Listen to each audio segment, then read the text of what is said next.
What's going on? What's going on, my good people? Welcome to another episode of Let the Film Speak. I am one of your hosts, Chop. Here, my main man, Willie Jack. Willie, how you feeling today, bro? How you doing? Hey, I'm feeling good, man. I ain't gonna lie, boy. I was like, man, that the intro felt long today. I was like, boy, it went through three questions. And I was sitting there talking to you in the background, but you ain't even hear me. And so I was like, bro, hey, they better come on if I get the spitting. It did. I got the rap. I dropped a couple of three bars. And I was you dropped about 3 bars? I thought about this is a quick little three. Hey, shout out to my dog Willie Jack, aka the football analysis, aka a couch coach, aka he got balls. You know what I'm saying? Talk about it. Talk about it, man. You know what's going on. Hey, I was like, oh, Chop ain't feeling that. I ain't getting no reaction. I was like, oh, he can't hear me. I can't even hear you, bro. I can't even hear you, bro. So that's just what it is. My fault, man. You gonna have to drop them bars to me another time. But ladies and gentlemen, week 7 is in the books, man. Week 7 is in the books. You know what I'm saying? I hope your team got the W this time around. You know what I'm saying?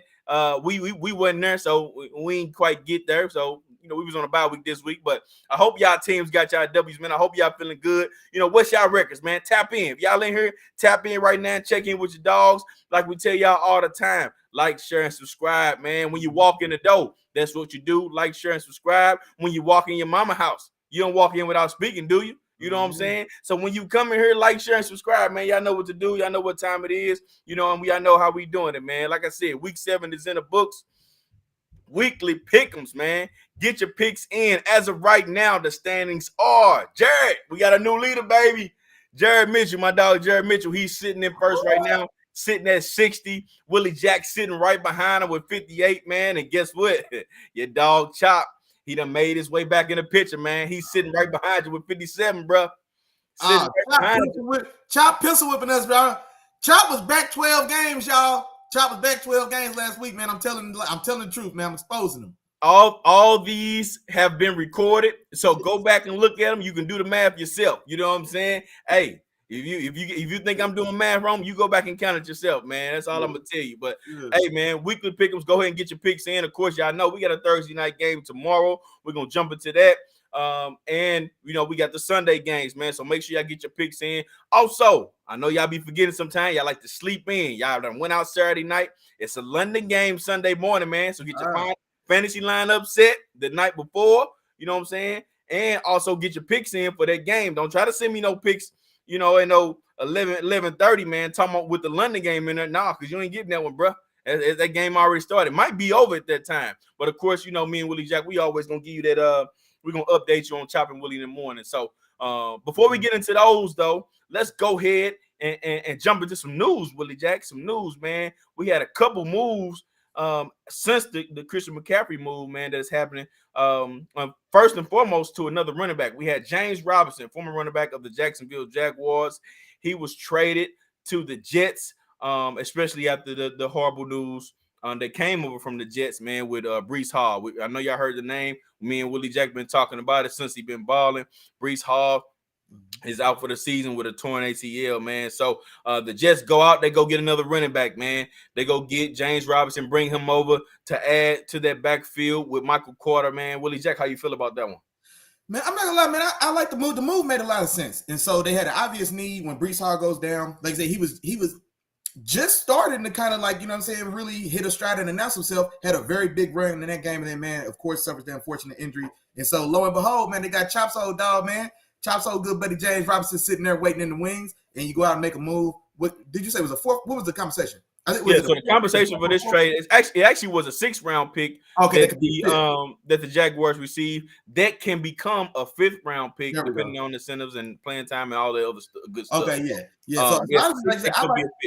Okay, yeah, and I think the cutoff is like if he gets to 700 yards, it turns to a 5th, and it counts his yards already that he had with Jacksonville. He's already halfway there, so it's essentially going to be a 5th-round pick. But no, man, I like the deal. I don't think the compensation was out of hand, and I think they got good value back in return. And so, no, I think it was a very good move, especially short notice like it was. I mean, the move got announced 3 days after the injury. So, yeah, I like it on both sides, man. Hey, hold on, a couple folks in here, man. Shout out to the home team, man. Got Miles in the building. Mama, what's going on? My big cut in the building. TC, what's happening? Got my old partner Tooth in from the crib. Diesel in the building, man. What's going on with you, man? Appreciate y'all boys. And then Day One Gang in the building. Jarrell, what's going on? Good. For sure, man. And if y'all in here, man, tap in. Let me know y'all in here. And I want to know, did y'all team win or lose, man? If your team won, put the W in there, man. Put the W in the chat. If your team took an L, man, put the L in there. Don't be ashamed. We've all been there, man. Everybody don't go undefeated. It don't happen like that. So go ahead and put your W in there. If your team got the W this week, put the L in there if you didn't. You know what I'm saying? So tap in, man. Tap in with your boys. In other news, man, we had another move. Actually, it happened a little bit earlier today, man. We had Robert Quinn, defensive end of the Chicago Bears. He was traded over to the Eagles, man. The Eagles try to help out that pass rush for a 4th-round pick. Willie, what's your take on this one, man? Man, I'm not gonna lie. I like this one as well. Now, this is one that the Eagles didn't have an obvious need. You know what I'm saying? Like the Eagles' defensive line is probably the deepest defensive line in the league, or them and the Bills. But them and the Bills have both can go 2 full units and not miss much from the first to the second unit, honestly. And so it's just man, the rich get richer. You know what I mean? So, and then I think that one was a 4th-round pick. Guy that had 18.5 sacks last year. I think I talked about it in the offseason. It was the quietest 18 sacks you've ever heard of in the league. And nobody talked about that man almost having 20 sacks last year. You know what I'm saying? So a guy that went healthy, and when he gets it going, man, he could definitely put up numbers. And so now going to Philly, being a part of that rotation, I don't know where he's going to slide in. Honestly, because Brandon Graham's going to be the long-time starter on one end. You know what? He'll probably go ahead and slide and take maybe Josh, get that nod over Josh Sweat, and Hassan Reddish came over. Anyway, long story short, I love the move for sure. Howie Roseman doing his thing, man. So all you Eagle fans in here, I know y'all boys be deep. Man, Big Chef Dubs, William White, I know he's an Eagles fan. Our dog Jeff Walker, hey, y'all boys killing it, man. Howie Roseman's doing his thing, so per usual this year. So I love the move. For sure. Couple shout outs, man. We got a few people on Facebook, man, that done tapped into the building, man. We got Dope, man. Chris Dope, man, tapped in, man. He tapped in on here, man. Okay. He said, what's up? Miss y'all boys. And those Chiefs got the W, man. He said his team's got it, man. And he didn't like the Quinn trade because he wished the Chiefs would have went after him. So man, that was his reason for not liking that trade, because he wanted them for himself, man. He wanted them over with the Chiefs. But shout out to Dope, man. Appreciate you for tapping in. For sure, also, bro. Thomas Stevens, he tapped in. Thomas Stevens, man. That's my cousin. That's my cousin TC. Yeah, what's going on, Philly? He said his team got a W, man. Who's your team? Who's his team? He went on ugly. He went on them weird Chiefs fans, man. Oh, he's another Chiefs fan. Hey, okay, Chiefs in the building, man. Hey, they feeling themselves right now. I can't blame them. Chiefs rolling, Chiefs in the building, man. Then we got another cat in here, man. Cardell Clark. He said, "What up, fellas? What up with you, dog? Who was your team? Did y'all get a W? Did y'all get an L? Let us know, man. And for those that are on Facebook, man, come on over to the other side, man. We over on YouTube. Come on, tap in with us on YouTube. That way we know exactly who's making these comments. We ain't got to check Facebook and everything like that, man. But come on in, man. Join the other side, man. Let us know who y'all is, man. Coop in the building as well. Cooper Jones. Man, appreciate y'all for tuning in, man. That's what's up. That's what's going on. But yeah, I agree with you on what you said in regards to that trade, Willie Jack. But it's another piece of the puzzle, man, and a little bit more to it on this team, man. They don't stop, man. When you think they done, they keep on adding another one, man. They keep on adding another one. So there you go with that. And then Cardell, he come back again. He said he Bills all day. Hey, he know what's going on, Big Josh. Come on, Diesel. Come on, bro. Big Josh all day, bro. Yeah, let's go. Hold on, bro. Let's go. Hold on. You on her? Don't be on her mousing. You know what I'm saying? Don't be, no. Don't be on her mouthing. Big Josh. As soon as he said Bills, you said you already know that. Nah, dog. Big Josh, bro. Let them know who you a fan of, bro. Oh, you know it's Big Steeler Nation over here, baby. Okay, all right. Long as they know. Look, Cardell kind of knew, man, so he needs to know who your team is, because he's liable to think you a Bills fan. So he needs to know. You know what I'm saying? He know. Yeah, he knows since about 2002. 2003. Yeah, he know it's Big Steeler Nation already. Okay, because we ain't doing no faking over here. That's all I'm saying. No. I'm in there the long way. All right, bro. All right, well, let's go ahead and jump into some of these games, Willie Jack, man. We had a good slate of games. I know going into it, we didn't say that any of these games kind of popped off the chart at us, but we did have a pretty decent slate of games in this one, man. And for the first one I'm going to talk about, let's go to Cincinnati, Willie Jack, where we had the Falcons go visit Cincinnati, and Bengals. They tore that butt up, man. 35-17. Woo! I wish I can go back. And Willie, you probably got the notes in front of you, don't you? I know you got the notes from the pregame, because we was talking about it. And your boy, I was looking at a lot of these scores. I was like, your boy wasn't all the way off. I was almost in my I was almost He's in that. he's almost cooking I a was little almost bit. in that bag, He's man. almost cooking a Yeah, little man. bit. Yeah. Cincinnati come in this game, they take care of business, man. Like we said before, and like we talked about before the game, Burrow and Chase are starting to get it going, and they had another one of those games, man. Chase back-to-back game with 2 touchdowns. That's 4 touchdowns in 2 weeks, man. That boy doubling up like Nipsey. You know what I'm saying? Double up. That's what that boy doing. So Bengals coming to this game, man. They do their thing. They take care of business, they explode, and that was more so what I was saying before the game started. It was like Bengals were that type of team where they can explode on you. You know what I'm saying? And Atlanta's the type of team they want to keep it tough. They want to keep it tight. You know what I'm saying? Bring it down to the end of the game and see if they can pull it out. And sure enough, Bengals, they did their thing. They went ahead and exploded on them, man. They went and exploded on this team. Burrow did. He had pause. I saw your face, man. Pause. Hey man, I let the first 2 go. It just kept happening. I'm like, oh man, come on, good. Like, hey man, this how we starting the show off. This is how we started off. Hey man, hey, my pause. I'm pause out there. But yeah, man, the Bengals started this game off, man, and they took care of business, man, and they did what I thought they was gonna do, man. So they spread that score out and they win it easily. 35-17 final score of this game. Willie Jack, what was your take on it? Man, you're not just like you said, man. Man, Joe Beasy back, man. Joe Burrow back in his day. Joe Burr, he back in his bag, man. So, hey, I think he had like 300 yards in the first half, bro. Woo. Yeah, finished with the boy was cooking. The boy was cooking. 3 touchdowns, no picks, man. And honestly, man, I mean, I got to thinking because when we were talking last week about kind of like where guys are settling right now, man, Joe Burrow back in that number 3 seat, man. He right in there. He right back in that number 3 seat. And so you got Big Josh and Patty, however you like it. I think you got to have Joe B in that 3rd seat. And then, man, his homeboy, just like you said, Jamar Chase, back in his bag as well. 8 for 132 touchdowns. And, bro, this is the thing that I've said about Jamar Chase since we was looking at him in college.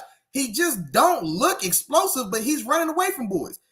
Now that first one was a dime for one by Joe Burrow that went in the left end zone of the pylon. Excellent catch as well. But the second one, dog, back shoulder throw. You know what I'm saying? They've been doing that since LSU. Catches it and then just outruns the field, runs like splits 2 dudes that are already there, outruns another 2 angles. But it don't look like he's, you know what I'm saying? Like, bro, it's the craziest thing. But man, getting busy and yeah, back in his bag. Tyler Boyd got the party started. Right out the gate, they go right up top. He takes 160 to the crib, so yeah, it was on from there, man. The Bengals are really and Tyler Boyd had one of those games like, hey man, don't forget about me. It's 3 guys over here that can get big. Exactly, you know and he let everybody know real quick. Hey, don't forget, boy, I still can get down. You know what I'm saying? Because before Higgins and Chase was there, you know what I'm saying? It was Boyd. You know what I'm saying? He was doing this thing, and he was definitely one of those a solid receiver. But now it's just 3 of those guys. So pick your poison. Pick your poison. You know what I'm saying? So that's pretty much how they go. On to the next one, Willie Jack. We had the Lions. They go visit the Cowboys, and Dak was back in this game. Cowboys win this one 24-6. What was your take on this one, Willie? Man, you know what? I'm glad to see Dak come back. Glad to see him finish the game healthy. I thought he looked terrible, especially in the early going. Well, maybe terrible's too strong, but definitely could see the rust. He made a lot of. It was one thing that beat off high on a few throws, and then I didn't like his decisions on a few. So this is the game he gets out clean. I think he had 1 touchdown, no interception, but he very well could have had 2 picks in this game. Probably should have had 2 picks in this game. But yeah, man. Other than that, man, y'all already know what's going on, man. If the Dallas Cowboys on the field, man, it's big free TP, man. It's big free TP. Day 1 game, Jarrell in the building, man. He driving because I already know, you know what I'm saying. He be in here with me, man. But free TP did his thing, man. 12 for 83, 7 yards a carry. You know, another day at the office. Zeke as well. Zeke got in the end zone, 15 for 57, 2 touchdowns as well. Now, who I want to shout out from this game. Oh, Kevin Wilkinson and slid in the building. What's going on, man? And shout out to Real Deal STL Sports in the building. Matter of fact, where our dog Skinny at anyway? But I want to shout out, bro. Number 54 for the Cowboys was playing some ball. I meant to look up his name. Dang, I should look. I think his last name was like Williams or something like that. But 54 for the Cowboys is playing some ball. He's a guy. He had a sack. He had like a strip sack that he recovered, and then he ran a little bit and then got tackled. But he had a big hit on Jamal Wood. No, the other running back. He had a big hit, like he chokeslammed Justin not Justin Jefferson. The running back that used to be for the Chargers that's now back up with the Lions. Number 42 for the Lions. You talking about Justin something, I can't remember. Justin Jackson. Boy, it looked like a rock bottom. He rock bottom. Justin Jackson on one. Then I think he got that strip fumble recovery from Goff not long after that. Had another sack as well. And so, man, yeah, had himself a day. I wish I could have known your name so I could have gave some love properly, Big Dog. But number 54, Williams. And I think I think they say he's a rookie as well. So I wanted to shout him out. Okay, gotcha. I also want to give another shout out, and I've been meaning to do this for a little minute, man. That pickup, it's two linebacker shout outs I want to get. The other second one I'm gonna get to a little bit later. But that pickup, Anthony Barr, man, very underrated pickup, but a very great pickup for the Cowboys as well. You know, solid linebacker that came over from the Vikings, you know what I'm saying? Played alongside the guy they got over there now. What's my guy 54 now? You know his name, with the long hair. But that was like You talking about when he was in Minnesota? Yeah, Eric Kendricks. Yeah. Oh yeah, Kendricks. Nice. Yeah, I like Eric Kendricks. Kendricks and Barr they played, you know, linebacker together. They were side by side over there, and the Barr pickup by the Cowboys, man, has been nice for them. A solid pickup. He fits right in with their defense, that attacking style defense, and that's what they was doing, man. Attacking, and that's exactly the game that I thought was going to happen. It was going to be tough for Goff and that Lions team, and yeah, they struggled, man. They struggled to get points going. Amon-Ra St. Brown, he actually got injured again in this game. They didn't have their boy Swift, you know, so they was missing a couple guys, but I still thought that the Cowboys was going to be a little bit too much for this team. Now, like you said, I don't think Dak was as sharp, but I'll say this too, like, we also got to remember, like, he's coming off of a hand injury. All right. So off of a hand injury, first and foremost, once you injure that, you're not throwing for a while. You know what I'm saying? So it's going to take a little bit for him to knock that rust off and get fully back into the swing of things when it comes to operating in offense and throwing the way that he needs to. So I expected him to be off just a little bit, but they still were able to get it done, you know, and I thought my boy Zeke was gonna have one of his performances, man, get his first 100-yard game of the year. So I called it 100 yards and 2 touchdowns, but he didn't quite get the 100 yards. But he got the 2 tubs though. He got the 2 tubs, so I feel all right about it. You know what I'm saying? I feel good. But either way, Cowboys, like I said, were just out. They overmatched the Detroit Lions in this particular game, and they come away with an easy W. Perfect game for Dak to come back to, so they can continue to start to knock some of their rust off. So that's where I'm at with that. For sure. On to the next game, Willie Jack. And let's go to one of the games of the week, man. One of the games of the week that we talked about. I think it was your game of the week. We had the Chiefs go to San Fran to take on the 49ers, man. And the Chiefs, they took care of business, man. 44-23 was the final score of this one. The Chiefs win away in San Fran. And I'm going to tell you like this, man. I told you. Yeah, look. All right, let me apologize to the Chiefs fans. Okay, go ahead. Chiefs fans owe you an apology. All right, the game unfolded exactly the opposite as I thought. I thought that the Niners defensive front specifically would have much better success against, you know what I'm saying, in their pass rush. Mahomes is out there dancing. You know what I'm saying? He was Kyler Murray behind the backfield, without crossing the line of scrimmage. Bought a lot of time, made a lot of plays. So there you have it, man. I'm sorry about that. I ain't trying to disrespect y'all again like that, man. I don't want to make Patty angry. You know what I'm saying? I ain't gonna get on Patty's bad side right now, man. But no, as far as the game go, man, Kansas City came out there and did exactly what they needed to do. You know what I'm saying? Like I was hoping that the Niners would have some type of little backdoor extra juice from the Super Bowl, feeling like, man, we let one get away, etc. So I thought they would come out there with a little juice, little edge. And instead, man, it was Kansas City in San Francisco's crib, getting real comfortable, sitting on the couch, watching TV, made a big ass sandwich, everything, chilling. Patty had a big day, man. 400 yards, 3 touchdowns, 1 pick. Juju's coming on now, second week in a row with a touchdown, 7 for 124. MVS Scanlon had a big day as well. If MVS feel like he right back in Green Bay, 3 for 111. That sounds like a Green Bay stat line. Hey, 3 for 111, bro. That's exactly what you brought him here to do. So you still got that. Pacheco, fan favorite for a lot of the Chiefs guys, made his first start. And so there's that, man. Clyde Edwards-Helaire. I mean, he's been on the notice board, on the block, that his job is in jeopardy for a while now. And so Pacheco, they're giving him an opportunity, giving looks. And then I didn't even get into the Jimmy G or the San Francisco side, man. But other thing, man, Kansas City's defense, man, had a day. 5 sacks, was man, in Jimmy G's face early and often all day long, and Jimmy G folded under the pressure, man. I ain't nothing else I can say about it. Jimmy G completely folded under the pressure. And yeah, man, Kansas City went out there and put it on them boys, man. Left with a dub too, boy. 21, past the sticks. 21, them boys at the crib. Past the crib, man. And that's the one thing I say all the time, man. Anytime Jimmy G has to throw the ball, I would say if he has to throw the ball more than 25 times, you don't really want that. You know what I'm saying? 27, 28 times. Okay, cool. You can probably get away with that. But 37 times, and in the game before that, he threw 42 times or something like that. It's rough, man. It's going to be rough sledding because Jimmy G is not that type of guy. Jimmy G is not the guy that's going to carry you with his arms. Now, what I did see, I did see a little bit of how they plan on using Christian McCaffrey, putting him in some different situations with some different plays. And I do expect this offense to start picking things up. Yes, sir. In the next few weeks. You know what I'm saying? So I'm looking forward to seeing what this offense is going to look like. But then again, like I said before, man, Andy Reid was like, hey man, y'all must have forgot who. I don't care what they got. I don't care about the weapons they brought in or what they doing. Hey, y'all know who I am. I'm the king when it coming up with these plays, man. I mix and match. You know what I'm saying? I'm the one that put these recipes together. You know what I'm saying? Y'all operating all of y'all operating out of my cookbook. I do this for real. Exactly. You know what I'm saying? So they came out, did their thing, man. Patrick Mahomes showed why he is, you know what I'm saying, at the top of the list when you're talking about quarterbacks in this league, man, and they take care of business, man. And another thing about Isaiah Pacheco too, man, he's taking over this position. I don't think he's looking back. You know what I'm saying? So it's gonna be uphill for Edwards-Helaire from this point on. You're talking about a guy that's explosive. You know, as Isaiah Pacheco runs very, very hard and breaks tackles. Hey man, it can get real ugly if Pacheco really starts to put his print on his offense too. So you add a little bit of that run game, a little bit of versatility out of that backfield with explosiveness, along with what Pat Mahomes is doing with these receivers. Hey man, AFC, watch out, man.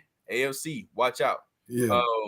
Hey, real quick, man, we had a couple more fellas sliding into the man. Go ahead. Oh, okay, yeah, man. Hey, Joseph Kenny in the building, man. Brother Red, man. Shout out to No Vultures, the podcast in the building, man. We appreciate the love, big dog. And then also, man, our dog Miles, man, look like he joined the party on the Facebook, and you wilding because you know better, boy. Get your ass to the penthouse, man. Come on over to YouTube and ring that bell on the way in, man. But yeah, we appreciate the love, fellas, as always.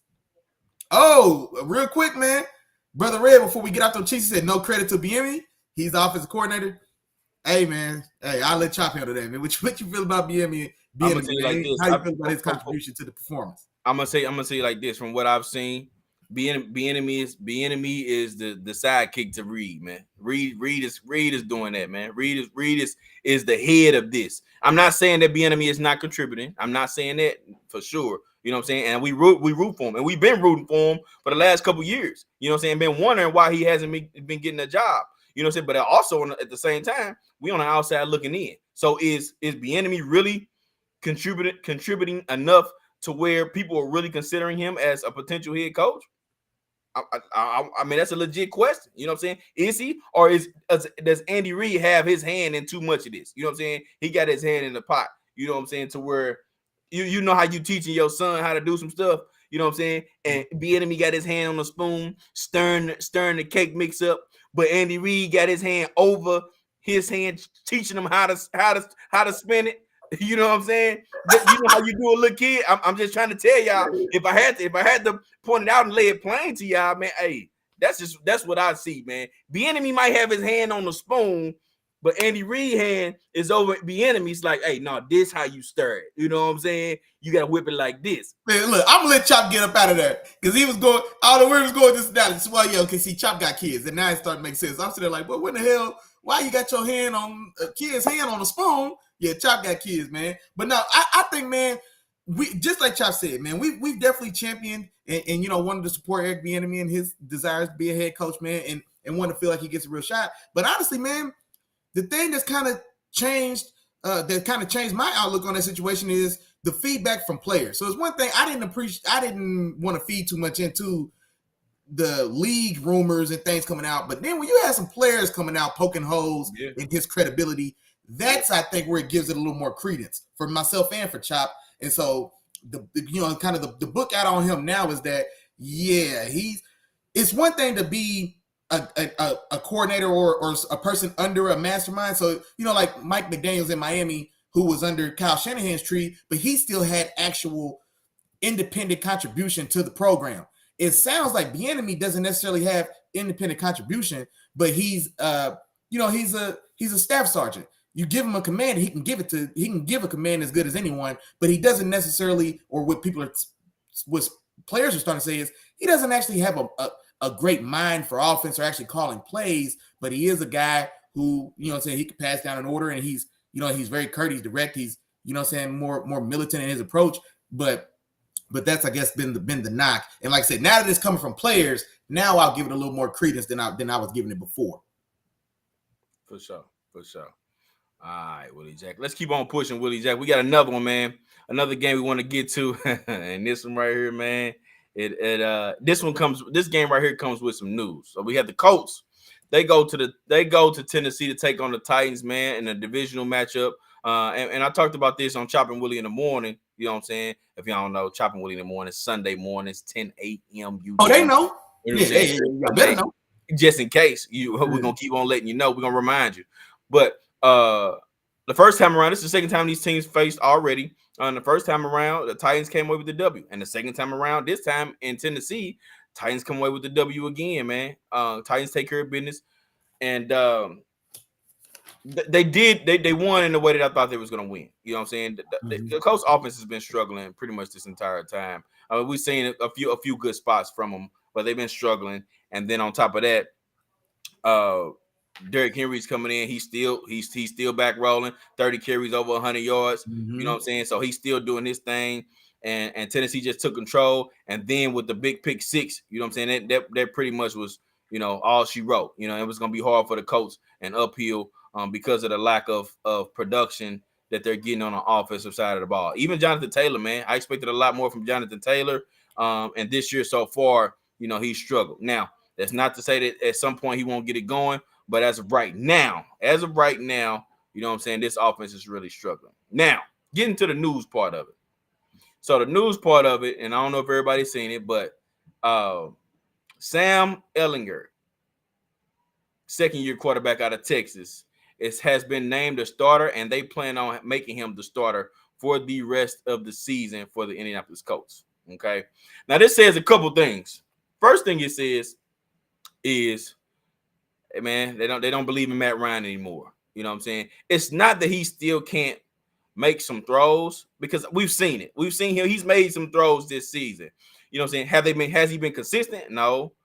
But he can't move anymore. You know what I'm saying? He's a sitting duck in the pocket. You know what I'm saying? So he kind of limits the team in terms of that, which is one of the reasons why I feel like they're going to Sam Ehlinger. And the second part is Frank Reich is trying to save his job, man. He's trying to save his job. This is what he's doing to try to save it. It's like, I need to do something because this ship is going downhill real fast.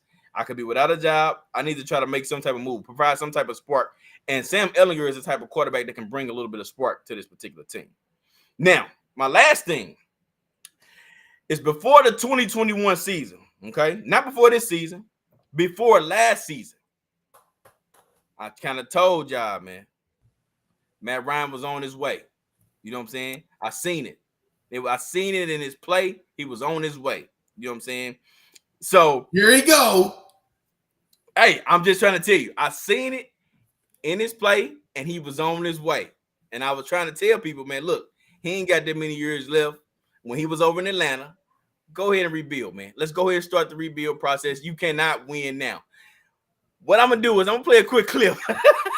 Jarrell told me to pull it. So, and I wish Scoop was in here too, and Jarrell, because they was,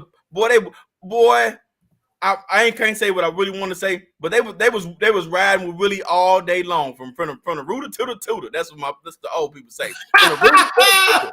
They was riding with my boy Willie Jack, man. So I not only want y'all to pay attention, you know what I'm saying, to what's being said, but pay attention to these comments too. You know what I'm saying? I want to hear it too, because then I'm gonna give the context. Because I'm gonna get the context. Go ahead though. Yeah, get the context. I'm gonna let you go after. I ain't gonna say nothing after the video. You say what you gonna say, man. Here you go, right here. Here y'all go. Thinking about the future, Willie. You're gonna be without Matt Ryan, bro. At some point, am I right or wrong? At some point, the Chiefs are gonna be without Patrick Mahomes. They should have drafted a quarterback in the first round, then, because at some point, Patty's not gonna be there, bro. No, that's not how it works. You know that's not the same, Willie. That's not how it works. You're reaching you're again. You're talking about Matt Ryan like he's a decrepit quarterback who's on his way out. Matt Ryan's not Ben Roethlisberger, bro. He's not Eli Manning. He's not Phillip Rivers this last year. Matt Ryan has quality ball ahead of him.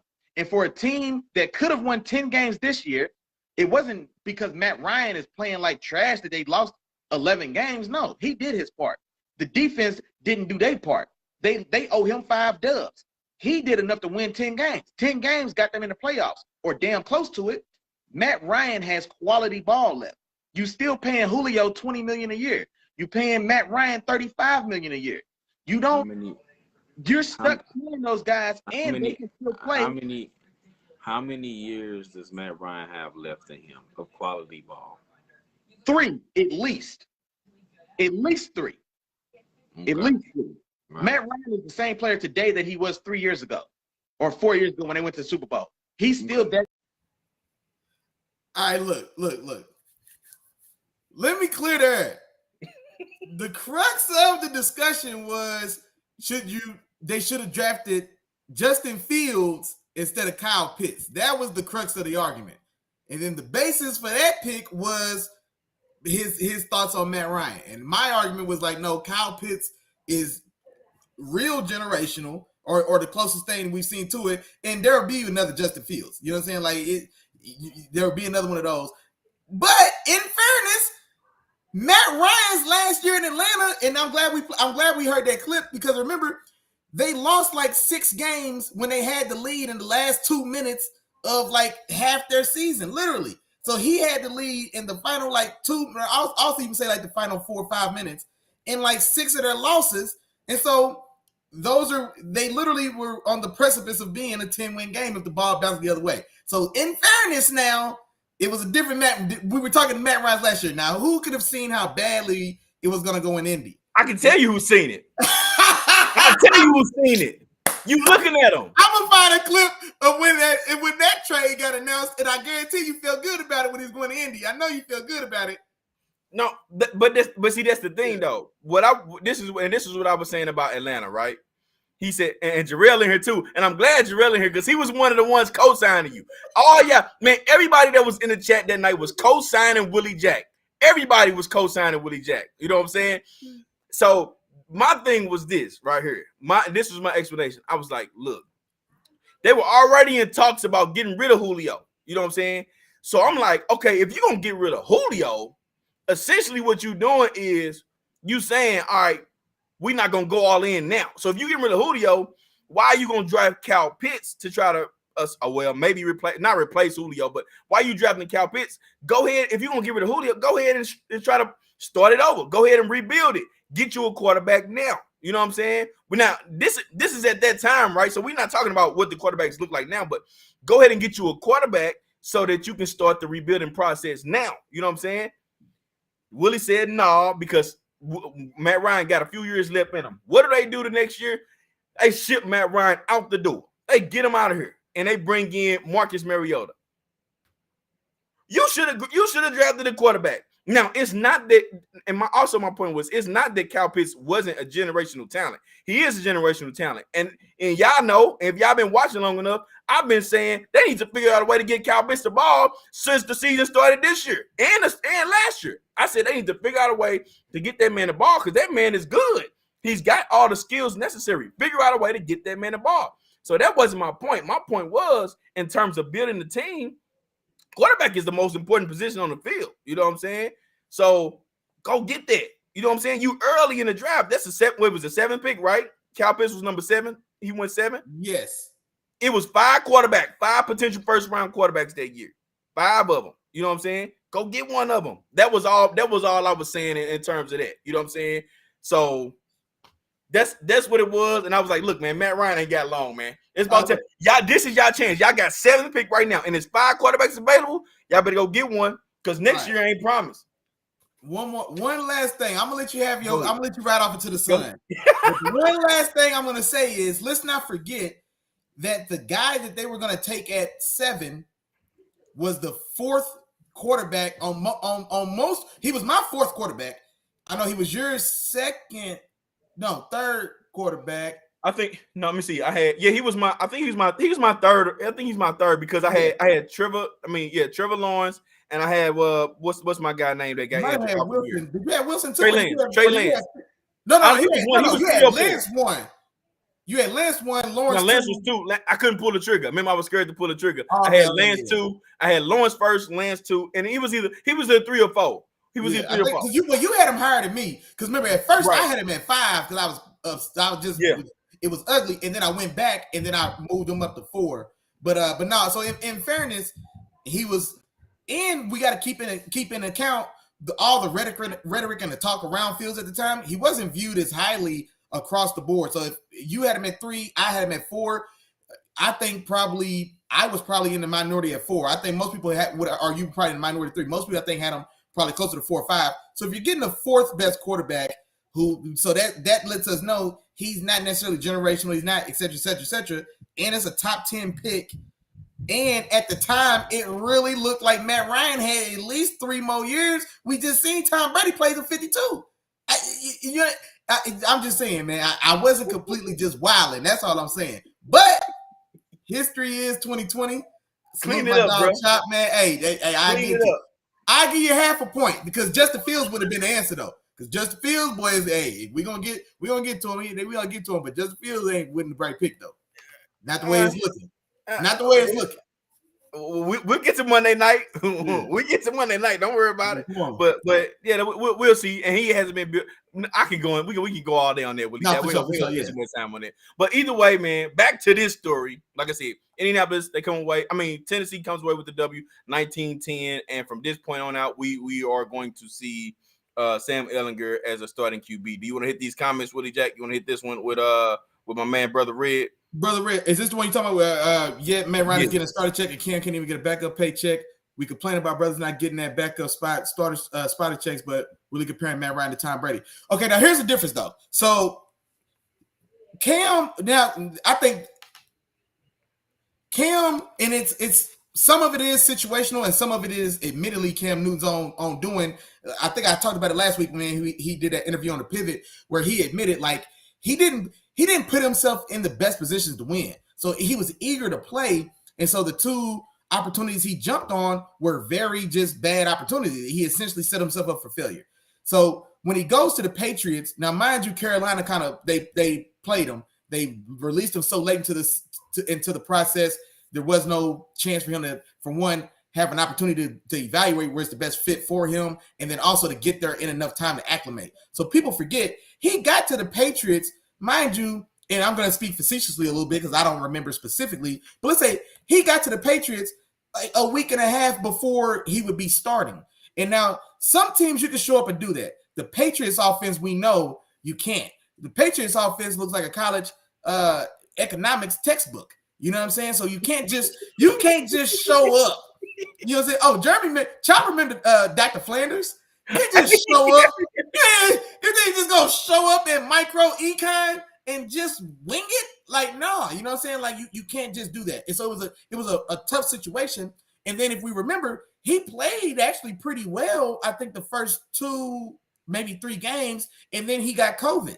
And then he was out for 6-7 weeks and then came back and wasn't the same player. His health wasn't necessarily all the way back in effect. And also keep in mind that he still was only 2 weeks into this playbook, into this roster, into this personnel. And so I say all that to say it just was a rough situation. And then of course, you know, the following year they go get Mac Jones, and he was on par with Cam. And so if you've got a veteran and a young guy you just drafted in the first round and they're close enough that it's no different, then yeah, you play the young guy. I'm not mad about that move.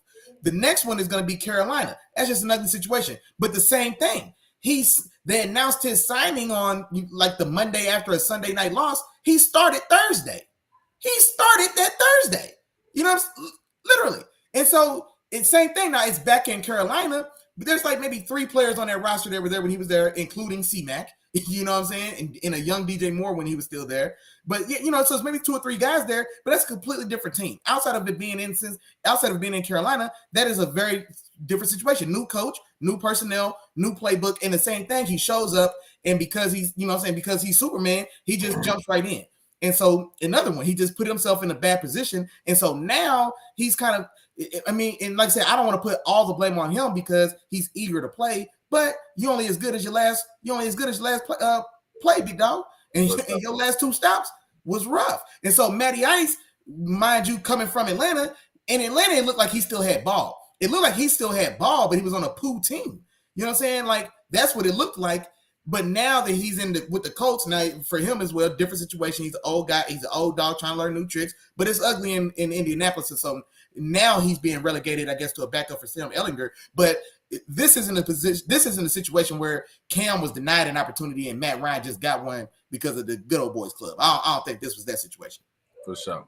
All right, Willie Jack, man, let's go ahead and move on to the next one, man. We had the Packers, man. They go to Washington to take on the Commanders. Commanders come away with this W, 23-21, man. And this is the game I was talking about, man.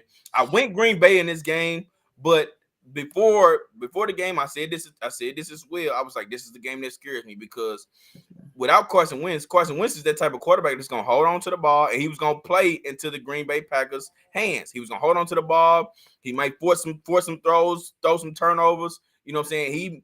He gonna take some sacks. You know what I'm saying? That's what he's gonna do. Now the upside of that, he's gonna push the ball down the field and probably can create some plays. Now Tyler Heineke is not gonna be the same. He's a different type of quarterback. You know what I'm saying? He's not gonna do the same things. And sure enough, man, we got the Tyler Heineke that I was expecting, and he made it dangerous, man. Made this a dangerous game. He made this a game to where, all right, we both got to play. You got to play us. You got to come with it all 4 quarters. You know what I'm saying? You got to refrain from making mistakes. And he threw one interception, but that was it, man. That was it. You know what I'm saying? And Washington came away with their W, man. They played hard, played strong. They ran the ball a lot, tried to do ball control. They rushed this ball 38 times for 166 yards against Green Bay. And that's another thing. Green Bay's defense is not looking like the defense that we expected them to be. Yeah. You know what I'm saying? We expected this to be, one of the top defenses in this league, and they're not looking like that as of right now. We already know about the offense. We talked about the offense. The offense is struggling. Aaron Rodgers and the receivers is not connecting. The receivers don't necessarily have and not creating that separation. The run game is inconsistent. Where is AJ Dillon? AJ Dillon is lost in the sauce. They can't get nothing going for him, man. And it's just a struggle over there, man, to the point where Aaron Rodgers is like, hey, man, some of these people that keep making mistakes, man, we got to take away some of their reps. See, he's starting to speak out about that. Now, who he's talking about, I don't know specifically who he's talking about, but I guarantee you we're going to see. Half the roster, bro. Ain't nobody safe. You hear me? Hey, but I guarantee you we're going to see who he's talking about once we start seeing some players with less and less reps and not on the field as much, you know what I'm saying, these next few weeks. And it's going to get tough because they got to go see Buffalo, you know what I'm saying, this upcoming week, man, and Willie's second team in Buffalo. So we're gonna see what that game looks like, man. But it's not looking good for the Green Bay Packers, man. They got to turn it around, get it right. I do have faith that Aaron Rodgers can get something going and get something together, but as of right now, man, it's looking a little rough. What's up with you, Willie? Yeah, no, man. Just like you said, man, it's definitely, man. Just like Chop said, man. Just like Chop said, A-Rod is about one more game from having open tryouts, bro, in the middle of Green Bay parking lot. It's getting that bad. It's getting that dangerous. And so it is getting extremely rough over there. What was I wanting to point out in this game, man? Yeah. Oh, and shout out to our dog Dubs, man. Big Chef Dubs in the building, man. William White. He said Heineke coming back, and now Scary Terry's back on the scene. And, man, excellent point. Because I've been wondering. I was like, man, I'm trying to tell y'all, man, I'm so happy to see Scary Terry get that bag this summer. I feel like I was alone in the dark, screaming that boy's name for a little while. You know what I mean? And so Heineke comes in, and, man, my dog back in his bag, man, and got busy on Jair Alexander, who's also having a down year, a guy who I was a big fan of coming into the league from Louisville, if I remember. I want to say he was my, I think, number 2 guy. I think he came in with another. Did he come in with Ramsey? I think he came in with Ramsey. Anywho, but guy I was a big fan of, still a big fan of. Man, he ate that boy's lunch. He ate that boy's lunch on Sunday. And so, but yeah, definitely was good to see Scary Terry back in his bag. And now, man, just like a couple years ago when when Heineke first introduced himself to everybody, how far does this how long does this last? Like how he gave him a nice little joke to get a win against a team in who's respected because of name and not because of what they put on the field. So it's not as big as a win as it probably could have been when you see the names of the teams. But yet and still, they still got one over Aaron. So now curious to see just how far the football team can take it with Heinicke, man, giving them new life. Man, I hope they stick with him and just ride it out, man. I think this team has a better chance to win with him. That's just my opinion. That's where the game gets kind of political to me, man, because it's a few cats that are starting quarterbacks that in reality, you know what I'm saying, they aren't really as good as the backup that they may have. You know what I'm saying? So I wouldn't go as far as to say Heineke's better than Wentz. I wouldn't go as far as to say that, but I wouldn't go that far. But you have to understand how your team is orchestrated, man. You have to understand. So if I got two quarterbacks, one's gonna turn the ball over, and the other one is just gonna play some feisty ball. But you know what I'm saying, he doesn't have the big playmaking ability, man. Especially if I got a solid defense. Yeah, I'm rolling with Heinicke, man. That's what I'm rolling with over Wentz the rest of the year. You know what I'm saying? In my opinion, like we've seen what we getting from Wentz, man, and we're gonna get turnovers every week, bro. It never fails. He'll get lucky a couple times where he'll have a week where he just explodes with no turnovers, but that's rare. You know what I'm saying? So turning the ball over loses you games. That's just the point. Well, now let's also keep it in perspective. Now, Heinicke didn't get out this game clean. He had a turnover in this game. No, he did. No, he did. But what I'm saying is, when he got his established run, he had a chance to cement his place as the starter of that team, and he couldn't elevate. He showed that he is what I was saying that he is. He's a very quality backup. He's a guy that he can come in and give you a spark. You can steal 2 or 3 games with him, but as far as carrying an organization a full 17 games week in, week out, he hasn't shown to be able to do that. And honestly, man, he hasn't played clean enough football for me to, No. And don't get it twisted, because I'm not stamping him as a starter in this league. But if you ask me if I want him or Wentz, give me Heinicke. You know what I'm saying? If you ask me if I want him or, you know what I'm saying, a couple other cats that are starters in the league, you know what I'm saying, that's gonna go out there and I don't know, turn the ball over or whatever they're gonna do. Yeah, I might take Heinicke. It's not really that far off, and it also depends on, like I said, how your team is orchestrated. The way Washington is orchestrated, bro. Washington gets after the quarterback, and wait till they get Chase back, Chase Young. You know what I'm saying? He only a week or two away before coming back. They already get after the quarterback, and that's assuming he gets back to what he was looking like his rookie year, because he kind of looked like he regressed. After that, when he was a little injured, and then when he was on the field, it didn't look the same. So, but assuming he comes back and it is the monster that he was, that we expect him to be, sure. Then that unit can, And even if he's not, though, the defense has still been solid. You know what I'm saying? The defense has still been pretty good. So they've been number one in pressure rate. You know what I'm saying? For like the first 6 weeks of the season. So it's like everything else is pretty solid. And you got some good weapons on offense, man. You got 2 running backs. You got receivers that are capable of making big plays. Hey, man, like they can. This is the type of team that can ride Heinicke out and potentially get a wild card spot versus riding Wentz out and he throw you out of a wild card. That's where I think you go too far. I'm not going to say that the way they've been playing now. I mean, if you want to make the argument that they don't necessarily lose much going to Heinicke from Wentz, okay, I'm not going down that hill, but don't tell me that Heinicke comes in and makes them a playoff team, dog, because that's too far. Like that's too far. You know what I mean? Like that's a step too far. I'll ride with you if you say the drop off or whatever is debatable. If one's a 74, the other one's a 72 or whatever, I'll go there. But Heinicke getting on this team don't make him a playoff team, bro. It don't increase their chance to make the playoffs at all. What I'm saying is, okay, let's take the Giants for example. If they had a quarterback that was turnover prone, those wins they've been getting are losses now. You know what I'm saying? So give me the quarterback that's gonna come into the game and it's gonna make this feisty. That's gonna make this a close game. Keep it a close game, and it's not gonna lose me the game.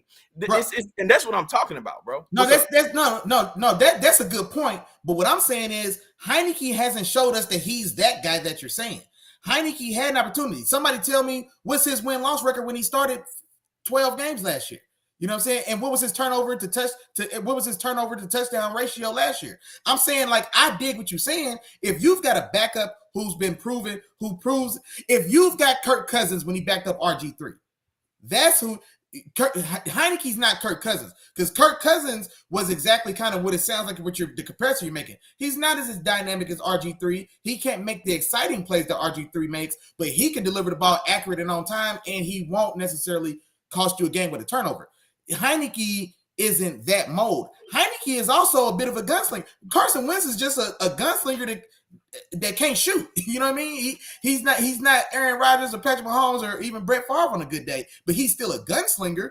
And so Wentz and Heinicke are more Ryan Fitzpatrick than they are, you know what I mean, gunslingers that we know and used to love. But that's what I'm saying. So his style of play is just as turnover worthy in a lot of instances as you could get with Wentz. But like I said, that's the only thing I disagree. I agree that from what we've seen from Wentz, then yeah, that stuff is negligible. So you can go with either one of them and just ride whichever one's hot. I feel you on that, but I don't want to go as far as to say Heinicke is a difference maker that's going to make them a playoff team, though. That's still strong. And in that division where your Giants you just talked about, them Eagles, Cowboys, like I don't see him making them a playoff team, bro. And it's not him being a difference maker. That's what I'm saying. It's not him as a difference maker. It's just like if I had who's not going to lose me this game the most. You know what I'm saying? Like who's more turnover prone? Wentz. Who's going to take more sacks? Wentz. You know what I'm saying? Like that's to me, it's like that's what it's more like.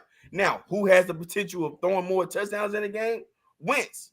But I don't need that with the team that I have. That's what I'm saying. Also looking at it as a team, I don't need that. I need to be in the game at the end, and I don't need you to lose it. You know what I'm saying? I don't need a sack at this moment. Don't take this sack. I don't need you to do that. I don't need you to get this forced fumble by somebody come strip sacking you. Like those are the type of tendencies that Wentz have. I don't care for. I don't care. I dig what you're saying. Yeah, I mean, I dig what you're saying. But I understand what you're saying as well. Yeah, I dig what you're saying.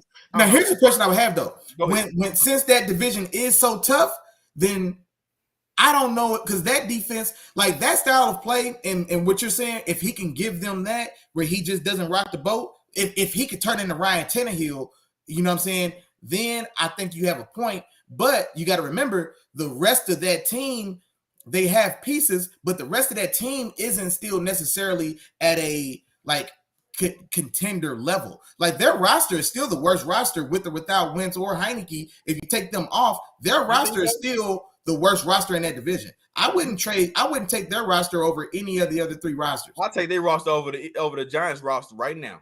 So you want Tyler Heinicke and Brian Robinson over Daniel Jones and Saquon Barkley? Because I don't. Because Brian Daboll that's just two pieces. Hold on now. No, but those are the most important pieces. You know what I'm saying? Now I'll take Scary Terry and Jahan Dotson over I'll take Scary Terry, Jahan Dotson, and Curtis Samuel, along with Antonio Gibson and Brian Robinson with Heinicke over Daniel Jones. Huh? Yeah, Antonio Gibson ain't worthy of being named as a no. But he was a very valuable pass catching back in this offense, bro. Yeah, I tell you how valuable he was. He got replaced by Brian Robinson after he got shot 2 days ago. That's how valuable he was. As a runner, he's a very valuable pass catching back out of the backfield. Is what I'm saying. You want him and Robinson combined over Saquon? You don't. So that's not the argument. That's not you asked me the offense. The offense. No, one player and those just running backs. Yes, I want Barkley over. I'll take Barkley damn near over anybody. You know what I'm saying? No, for sure. But that's what I'm saying. So what I'm saying, well, anyway, but even outside of that, well, I don't know. I still think it's a conversation. I don't know. I ain't gonna lie to you, bro. I can't take the football team over the Giants. I'm gonna tell you why. Because I just don't know. Because that offensive line in New York is starting to. They've got something working. Andrew Thomas is really turning it on this year. He's having a really good year. They look like they found a real bookend and left tackle. I like the way the defense. I ain't gonna lie, man. The Giants defense has been playing gritty football as we've been shouting them out, and so I don't think there's a big disparity. Now the talent on the Commanders' defensive roster is more talented, but they haven't played better because like Darian Payne, Jonathan Adams, or Jonathan, the other old boy from Atlanta or Alabama, I can't never remember his name. Chase Young, who's got all the talent in the world, but hasn't produced at all to this point, and he's been injured. Looks like he's regressed. Montez Sweat on the other side, another guy who's a stud, athletic freak, and marvel, and has been decent but not outstanding. So I think the Giants roster has not only played better, but I don't know if I bet on that Washington roster, bro. Not the way they looking right now. No, they haven't did enough to do that. The reason why I would is because if I'm going against the Giants as a defensive coordinator, my focus is one guy. And I got a cornerback over here who can guard your best receiver in his sleep. You know what I'm saying? Because you ain't got none. If I'm going against the Washington Redskins, Washington Commanders. The football team? Yeah, the football team. They can run the ball. You know what I'm saying? And they have 3 receivers they can go over the top. You know what I'm saying? Well, no, 2 receivers that can go over the top. One that'll hit you across the middle and it's very dynamic. It's more so like a like you say, a diet Debo Samuel. Oh, I know you ain't saying Curtis Samuel, diet Debo Samuel. Curtis Samuel, diet Debo Samuel. He can catch out of the backfield and they be giving the ball out. He be doing end arounds, all that type of stuff. Yeah, no, that ain't diet Debo. That's sugar-free Debo. That's sugar-free Debo, bro. That's sugar-free Debo. It's another level. It's a whole other level. Somebody else got to be diet. It's a whole other level. Yeah. I got you, bro. I got you. All right, Willie Jack, man. We into it today, man. Let's go on to the next game, man. And let's go with a big well, I don't know. Yeah, this is an upset. I don't care what nobody says. It's an upset. The Tampa Bay Bucks. Yeah. They go to Carolina to take on the Panthers. Now, let's paint this picture here for him, Willie Jack. Got the Carolina Panthers, right? They are struggling, for sure. Struggling. To say the least. And then they get rid of their best player in Christian McCaffrey. So it's like, oh man, it's an easy walk in the park. You know what I'm saying? Tom Brady gonna throw for 3 touchdowns. You know what I'm saying? Godwin gonna go. I thought he was going for 4. He was my player of the week. I thought he was going for 4. Mike Evans finna get about 6 catches for 100 and something. Oh man, it's gonna be a field day. I thought Mike Evans was gonna have 2. That ain't what happened, dog. Yeah. The Carolina Panthers. PJ Walker came through, man, and said, hey, shout out to PJ Walker. I don't care what y'all talking about. I ain't got nothing to lose. My back against the wall. What they gonna do? You know what I'm saying? Make me a backup? I'm already a backup. I'm a backup's backup. You know what I'm saying? They can't do nothing to me. You know what I'm saying? So they came into this game and they put it on Tampa Bay, man. I'm talking about they didn't score 1 touchdown. And it started from the drop by Mike Evans. It was the drop. Start the game, bro. The third play of the game, man, drops it right. Tom Brady drops a dime off to Mike Evans. Deep down the middle of the field, wide open, nobody around him. I'm talking about Mike Evans ain't even a separation type guy, but ain't nobody within 10 yards of him. Now, in fairness, he pushed that DB down. If you see the replay, he ran by and like bowled dude in the head as he was rolling by. I don't know if it was Dante Jackson or if it was the other corner, but he got off on somebody and the dude fell down. That's why he was butt naked like that. He was wide open for the last 30 yards. He was just waiting on the ball to get there. Hey, and it looked like Tom Brady just came down the field and just put the ball over his hands and just dropped it. Exactly. And he dropped it. He dropped it, fumbled it, hit it up in the air, was still running after it, and still dropped it. And from that point on, that was it for the Tampa Bay Bucks, man. They couldn't get nothing going. Playoff Lenny is looking like tiptoe Lenny. That boy is not running the ball well. Hey, it might be time, man. It might be time for a little ship over there in that running back room because Leonard Fournette don't look good at all to me, man. He do not look at all. Which doesn't provide any balance. Now he can catch the ball out of the backfield, but 5 catches for, you know what I'm saying, 12 yards. Now I don't know how many yards he had. I'm making it up, but I'm saying when I seen him catch the ball, everything was for short yardage. Short yards here, short. He can't break a tackle. It's almost like his feet or he try to do what he do. He'll put his shoulder in you for sure. You know what I'm saying? You're going to feel him when you hit him, but at the same time, it's like, you go tackle him, you're going to get him down. You know what I'm saying? He's not breaking no tackles. And it's not nobody's fearing tackling him because it's like he ain't breaking nothing. You know what I'm saying? So nobody's fearing him as that game changer. And yeah, man, the Tampa Bay Bucks are struggling, man. They really, really struggling. Carolina Panthers, they handle business. PJ Walker comes and he say, "Hey, man, hey, y'all thought I wasn't here. Y'all thought I couldn't do nothing. Y'all wrote me off." You know what I'm saying? Oh, no. He ain't had one of them moments yet. He had to do a little more. No, he didn't. But I'm just saying they wrote him off. They was like, "Oh man, no, I ain't gonna lie. Almost every pool I was in, man, I didn't see not one person pick Carolina this week." And Carolina, that's fair. That's fair. But I think I agree with everything you said, man. Mike Evans dropping that wide open 60-yard touchdown to start the game, that definitely took the sails out of that Tampa Bay team just to start that game. And then from there, man, it was on. Carolina came out and did what they supposed to do. The biggest thing, this is why I didn't give him a chance because, PJ Walker starting. You do ship off C-Mac, but the only hope they had to really compete in this game, and it would have been running the ball. But Tampa Bay's front seven is one of the best units in the league. You know what I mean? Like literally, all seven of them combined are probably a top 3 front seven in the league. And so you don't expect it to have success running the ball, and they got what they wanted in the run game essentially. And so you lose C-Mac, you've got Chubba Hubbard, running back for Oklahoma State. And then you've got Dante Foreman, kid that came out of Texas. He had a big year, or he had a big game in the playoffs last year, filling in for Derrick Henry, if y'all remember. And so now he's with Carolina. Both of them have very good days. I got the numbers here.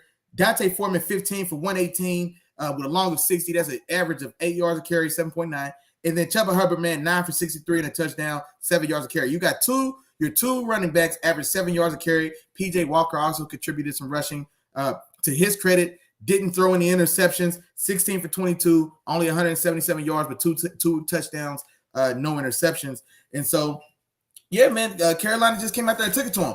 Now, credit to Carolina's defense. They playing some ball. And we know that's a talented unit with C-Mac getting traded. Of course, the phones were lighting up. People are trying to, see if it's a fire sale. Then they've got some good pieces over there. You still got a young J.C. Horn. You've got a young DJ Moore. You've got a young Brian Burns. And then reports came out that they had been offered as many as 2 first-round picks so 2 first-round picks plus for Brian Burns. And they've said that, no, he's not being moved. Like I said, they moved C-Mac. You got to get some ammunition. And then, like I said, this is going to be a full tear down and rebuild. And they're, like I said, they're loading up picks. And they've got their core group that they plan on building around for the future. And again, I shouted him out last week, and I'm very happy he did get this dub. Shout out to Coach Steve Wilkes, man. We talked about it last week. Got done wrong in Arizona. They played him in Arizona for Cliff Kingsbury. And now we see that kind of looking like it was blowing up for a while. We'll see if D-Hop saves his job this year. But got played and got put out the way in Arizona. Gets there, kicks Robbie Anderson off the team, announces himself with authority, like, yeah, I just got here and it's mine, and then goes out and gets a dub against the GOAT. It gets touchdown Tommy, TB12, touchdown Tommy, didn't throw a touchdown. And so shout out to Steve Wilkes as well, man. Salute to you, sir. For sure. I think we had Sis Fall in the building, man. Sis, what's going on with you? In the building, what's going on? How you living? Appreciate you. You ain't see me. I still, I appreciate you. Yeah, appreciate you. Hey, he's still fresh. Hey, I need you to keep him that way. You know what I'm saying? Hey, sis, don't let him down. Yeah, keep she be slacking on the job, man. It's all good. Without further ado, Willie Jack, I think it's about that time, man. Come on, man. Need to be paid. How we gonna pay them? There's only one way we got to pay these bills, man. You know what we're gonna do, man. Holla at the sponsorship, man. The 3 Amigos, man. Y'all know what's going on, man. That's the 3 Amigos. Like, share, subscribe. 3-piece spicy. 3 the hard way. You can't go wrong without it, man. Like, share, subscribe. So I tell you every week. I'm tired of telling y'all I tell you every week because I tell you every week. So say it with me. Y'all know what's going on. Like, share, subscribe. 3 Amigos, but it's a 4-part process, my dog. First, holla at 3 Amigos. Chop told y'all, man, when you get in here, don't be rude, man. Wipe your feet off and speak to my peoples when you come in. Chop, what's going on, big dog? Raider Nation in the building. Hey, Willie Jack, what's going on, big dog? Chargers Nation in the building. You know what I'm saying? Introduce yourselves and get comfortable, dog. Sit down, get your cold beverage, get your warm meal, relax yourself, and then tell a friend. Tell a friend, man. Like, share, subscribe. Holla at 3 Amigos. Tell a friend. Tell your friend to tell his friend. Tell your friend's friend to tell his friend to bring his partner too, and bring everybody down here to come kick it with your dogs, man. Wednesdays, 7 o'clock. Let the film speak, man. Holla, kicking it with your dogs. And now, back to the regularly scheduled programming, man. Come on with it. Next game, man, we going to Jacksonville with this one, Willie Jack. We're going to Jacksonville with the Giants. They go visit Jacksonville, and the Giants come away with this W, man. 23-17. Willie Jack, what was my score? Please tell them what was I my am going to tell you. I was looking for it now, too. Hold on. Chop predicted this game. Hold on. I got you. Don't worry about it. Here we go. 24-17 New York Jets. New York Giants. 24-17. Hey, man, your boy, I was looking, like I told y'all, I was looking at some of these scores, and your boy might have been in that bag, man. I'm just saying, man. But look, man, I'm gonna tell you like this, man. So me and Willie Jack been talking about this for last probably 3 weeks now. Ever since the Giants beat Green Bay, me and Willie Jack have been talking about this. We've been talking about, hey man, are the Giants for real? You know what I'm saying? What is it? What is it about the Giants? So for me, I think they are legit. And the reason why I think they are a legit team, you know what I'm saying? And I will actually put them in my top 5 is because you put them in the top 5. Yeah, I'll put them in my top 5. You gotta give me the 5 now. We'll say what you're gonna say, but then I need to hear the 5. Okay, it's gonna be off the top, but anyway, I put them in my top 5, and the reason why is because the style of play, yeah, it's different. You know what I'm saying? It's not common, it's unorthodox. You know what I'm saying? But it works in a sense where it's like I said before, they're not a dominant team. They're not, but what they're gonna do is they're gonna play the style of game that's gonna keep them close and come away with a way. They're gonna come up with a way to get that W at the end, man. I gotta give them their credit, man. I got them because they doing it week after week after week after week against everybody. It don't matter who you are. You know what I'm saying? It's not like their style of play changes against people. Also, when we use this term or we say, "Oh man, this is the worst 6-1 team in the league," or the worst 5-1 team in the league, or the worst 4-1, we've been saying it for 3 weeks now. The worst 4-1, worst 5-1. When we say this, it's usually because, all right, I see something bad in this team. Like I see something that's bad, but they just happen to come away with these W's. I don't necessarily see anything bad. I just see something that's just working. You know what I'm saying? It's just working. Like you can't say like, all right, one part of their game has been poor. You know what I'm saying? Even with the receivers, nobody can really name as many of their receivers, but you can't say, man, every receiver's been just sucking it up. You know what I'm saying? Been bad. You can't really say that. I just think that Brian Daboll, credit to him, coach of the year as of right now. If we had to call him right now, coach of the year right now. What about Sirianni in Philly? They I'm still gonna come back. You got to give credit to him because he knew what he had in this team. You know what I'm saying? He knew what he had, and he's using all of his strengths to make it do what it do and come away with these W's. And they came away with this one with a last minute, with a tackle at the 1 yard line, man, where they stopped the guy. You know what I'm saying? Prevent him from getting in the end zone. They win this game by 6. Hey, and they get it done yet again. You know what I'm saying? After getting it done against Baltimore and getting it done against Green Bay and all the rest of the teams, man, they're finding ways to come away with these W's, man. So, hey, kudos to the Giants. You know, Saquon over 100 yards, man, 900 yards from scrimmage, leading the league at the end of the field. Hashtag best in the business. Hashtag offensive player of the year. I've been telling y'all, you know what I'm saying? And I'm keeping it that way. You know what I'm saying? I'm keeping it that way. So that's just what it is. But yeah, man, I gotta give them their credit, bro. And yes, that right now, Brian Daboll is my coach of the year, and Saquon my offensive player of the year. And yes, they're a top 5 team. I'm gonna get them a top 5, man. I just gotta respect it. Now give me the 5 now. Right here. Give me Buffalo. Number 1, okay. Give me Philly. Okay, number 2. Give me Chiefs. Okay. That's probably my same top 3 right there, yeah. Okay, give me Buffalo, Philly, Chiefs. And I'm gonna go. I gotta make sure. Let me look. I'm going Giants. Giants at 4. They 4. And then at 5,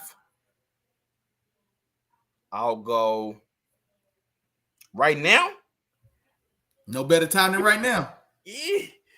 I'm torn between Cincinnati and I call it Cincinnati, bro. Cincinnati. Okay. Cincinnati is that 5 team for me. Okay. And I'm not gonna lie, Cincinnati is making the argument for me as well. I didn't know if you was gonna go there or not. For me, honestly, I thought about Minnesota too. That was the other team I thought about. And see, I also thought about the Cowboys. The Cowboys are up in that mix too. No, and see, and that's what I was gonna say. For me, I think the first three are there, and then for me, the conversation then goes Minnesota, Cincinnati. Is it time? You know what I'm saying? When's it gonna be time to give Seattle some respect? And then it's what I'm saying, Seattle as well for me. The Giants are right there in that mix now. Our dog Tom in the building, man. Tom Walker in the building. What's going on, man? He said the Niners would have been there for me if they ain't just pee the bed on national TV at the crib against the Chiefs. And so now they coming out back-to-back losses, man. That's back-to-back losses. Yeah, back to back. And then the way this one looked though, man, super ugly. So they're gonna have to go out there and earn it, man. Jimmy G gonna have to get his mind right. But don't worry, C-Mac gonna get that thing together. And then Vikings for sure. I'm excited to see C-Mac in his offense, bro. Man, you seen that, bro? Them little touches he looked. You amped me up. I seen some of those. You seen it? I know you did. You seen it, did you? So I'm excited. I want to see it. I want to see it. I tell you, Chop, 1,500 in 11 games. I want to see that boy become the second best back in the league, boy. Hey, 1,500. He give me 1,500. You got to go on live and you got to announce him as the best back in the league. He get 1,500 from scrimmage this late in the season. Just got there, and we counting this game. I'm still gonna add that to his 15. The only way I do that is if Saquon don't get 1,500 too. No, 15. See, that's all you think. Look, that's without saying. I'm talking about 1,500 more from right here. 1,500 more from where he at now. All right. Okay. So starting right now. Then yesterday. All right. Live bet. So this last game don't even count. Then we'll start it fresh because now we assume he's gonna really be in the offense. So now with how many games is left? Cause 9 games in the season. Seven. They completed 7 games. They ain't had no bye week. You know what I'm saying? They got. So they got 10. 10 more games. Perfect. 10 more games. Race to 1,500. 10 games right now. There you go. There you have it. What's on the line? I don't know, but I know you owe me. Oh, damn. Bro, I do. My fault. I got you. When you want them, man. Well, you know, I was just going to post them. You want them live on Sunday morning? You want them live Sunday morning? Just post them, bro. All right, just post them. Okay, post them before Sunday. One of these days before Sunday, I need you to post that for me. Okay, for sure. Yeah, I got you. Damn, man. Yeah, my fault. I'm not the type to back out of a bet. I know, Willie Jack. I know. I'm pulling extra on it too, bro. I got your interest. I got you. All right. Well, yeah, man. What you got any take on this Giants Jaguars, man? Yeah, man. So it was a good game, man. Shout out to the Giants. That goal line stand. Trevor Lawrence hits Christian Kirk. Beautiful pass. And honestly, I didn't like the 2 passes before then that just wasted time and ate that clock. If they make that pass 2 plays before, then they have time to get up there and stop it, and then you like to get in for the touchdown. But if shoulda woulda, if was a fifth and all of that good stuff. So he catches on the 1. And man, shout out to I wish I could have got the name of the guy who made the tackle, man. It was a big time play, standing up, holding them out, and securing the victory for those Giants, man. Shout out to Daniel Jones, 200 yards in the air, 1 on the ground, 200 yards in the air, 1 touchdown, 100 yards on the ground as well, another touchdown. Man, 100 and 100 from Daniel, 200 and 100 from Daniel Jones. That could have been Lamar. That stat line could have been Lamar. That stat line could have been Prime Cam. That stat line could have been Jalen Hurts. That stat line could have been Kyler Murray. You understand me? That stat line could have been Big Josh. Big Josh would have had another 150 yards. But other than Big Josh, could have been the rest of those guys, though. So shout out to Brian Daboll, man. I said all that to say shout out to Brian Daboll. I love the move for him when he went over there because I really liked what he did with Big Josh, of course. And so I think I had said something then. If he can't get something out of Daniel Jones, it ain't nothing there. And he's proven his worth, man. Because Daniel Jones, quiet as kept, he's looking very viable right now. Now, the only thing I'll say about it is I just don't know. Just like Chop said, they're winning, but the way they're winning doesn't give me confidence, and that's why I'm just not sure how long you can sustain it. Yeah, this is one of those runs. Some losses are going to come in there too. So they're going to come across some other teams that know how to finish too. So the Giants know how to finish, but they're going to come across some teams that know how to finish and may just finish a little bit better. So they're going to come across that. Of course, they still got to They got a tough division right now, so they got to go across the Eagles. They got to go see the and they Cowboys. haven't played the Eagles or the Giants yet at all. Yeah, so the second half of this season is really where their season is really going to start, because I don't know how much just interdivision play they played at all. They played the football team. They played one and they lost. They lost to the Cowboys. That's it. They lost to the Cowboys. Oh, okay, they did lose to the Cowboys. Okay, yeah. So the back half of that. So okay, they still got 4 division games in the back half of the season. So this back half of the season is really going to tell just who and what they are. I'm not gonna lie. I still, if I had to go, you know what I'm saying, church's money or fool's gold, I would still go fool's gold at this point. You know what I'm saying? Because I ain't gonna trick out the church's money on Daniel Jones, not just yet. But you know what I'm saying? It's like they still little fool's gold. But hey, man, I'm here to be proven wrong. So shout out to them Giants for doing their thing. For sure.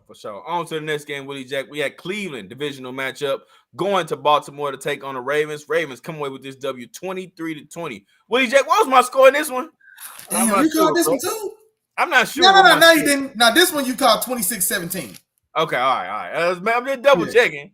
Hey, now I had it close. I was a little close. I had it 24-23. Yeah, you did. I had it a field goal game, but I had it the other way. Okay. And then I guess getting to the game, man. I mean, it was kind of what I expected. I mean, AFC North football, man. So these teams know each other well. Cleveland, like I said, Cleveland generally plays Baltimore pretty tough.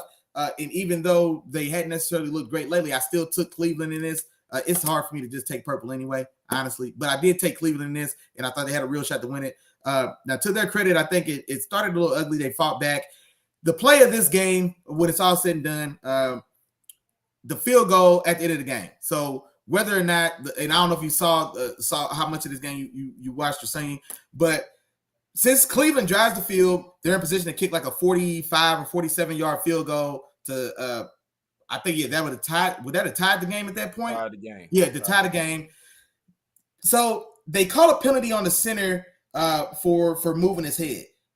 Now that can be a penalty because centers will try to like slow and then jerk and do all these other type of things to draw you off line. When you do something like that intentional and it does draw off sides, that is a legitimate penalty because you can't, instigate movement, etc. You just got to move natural. But in that replay, because you can look down and up because that's common. Look down, make sure I'm lined up, look up, did anybody move and shift? And so it wasn't aggressive. It wasn't a quick jerk, a quick switch. And so I thought it was a little home cooking. I'm not going to lie. It felt like a little home cooking. I thought that was a terrible call. They get a 5-yard penalty. They re-kick, and then the re-kick gets blocked. And so, essentially at that point, there's your ball game. And so it felt like a bad break for the Browns. Nick Chubb had a solid day, 16 for 91. David Njoku, shout out to him because we just talked about him last week in the show as well. Who was that we was talking about him with, man? Was that Chef Dubs? Was that William White, or was that somebody? I'm not sure. I can't remember, Willie Jack. I'm not sure. Yeah, because I was talking to somebody in the chat about Njoku and how he's been having a pretty good year. He's shown to be dynamic and how he deserves probably more attention in the offense now in the passing game. He had a very solid day, 7 for 71, didn't get in the end zone. Shout out to Baltimore's defense, 5 sacks. Gus Edwards made his return. He had been out for a while, 16 for 60, 62 touchdowns. So welcome back for him. But yeah, man, other than that, like I said, typical AFC North football game. The game looked how I expected it to look, but I just would feel better about it if I did feel like Baltimore got a little home cooking on that field goal. For sure. And I feel you on there. And to me, man, I like all your points in this one, but it came down to this, man. Essentially, it was both teams not really sealing a deal. Baltimore has struggled to seal a deal all year. Cleveland has struggled to seal the deals all year. You know what I'm saying? In terms of if it has to be in Jacoby Brissett's hands. If they're running the ball to seal the deal, that's a different story. But whenever they have to pass, they may be down a few points. They've struggled to get it done. Lamar struggled, you know what I'm saying, and made a mistake in this particular game and gave the Cleveland Browns a chance to come back and win this game. And actually, it wasn't Lamar. I'm sorry. It was Justin Hill. Justin Hill came and the Baltimore had a chance to seal this deal. Justin Hill's fumbled the ball. Justice Hill. I can't talk. Justice Hill. There you go.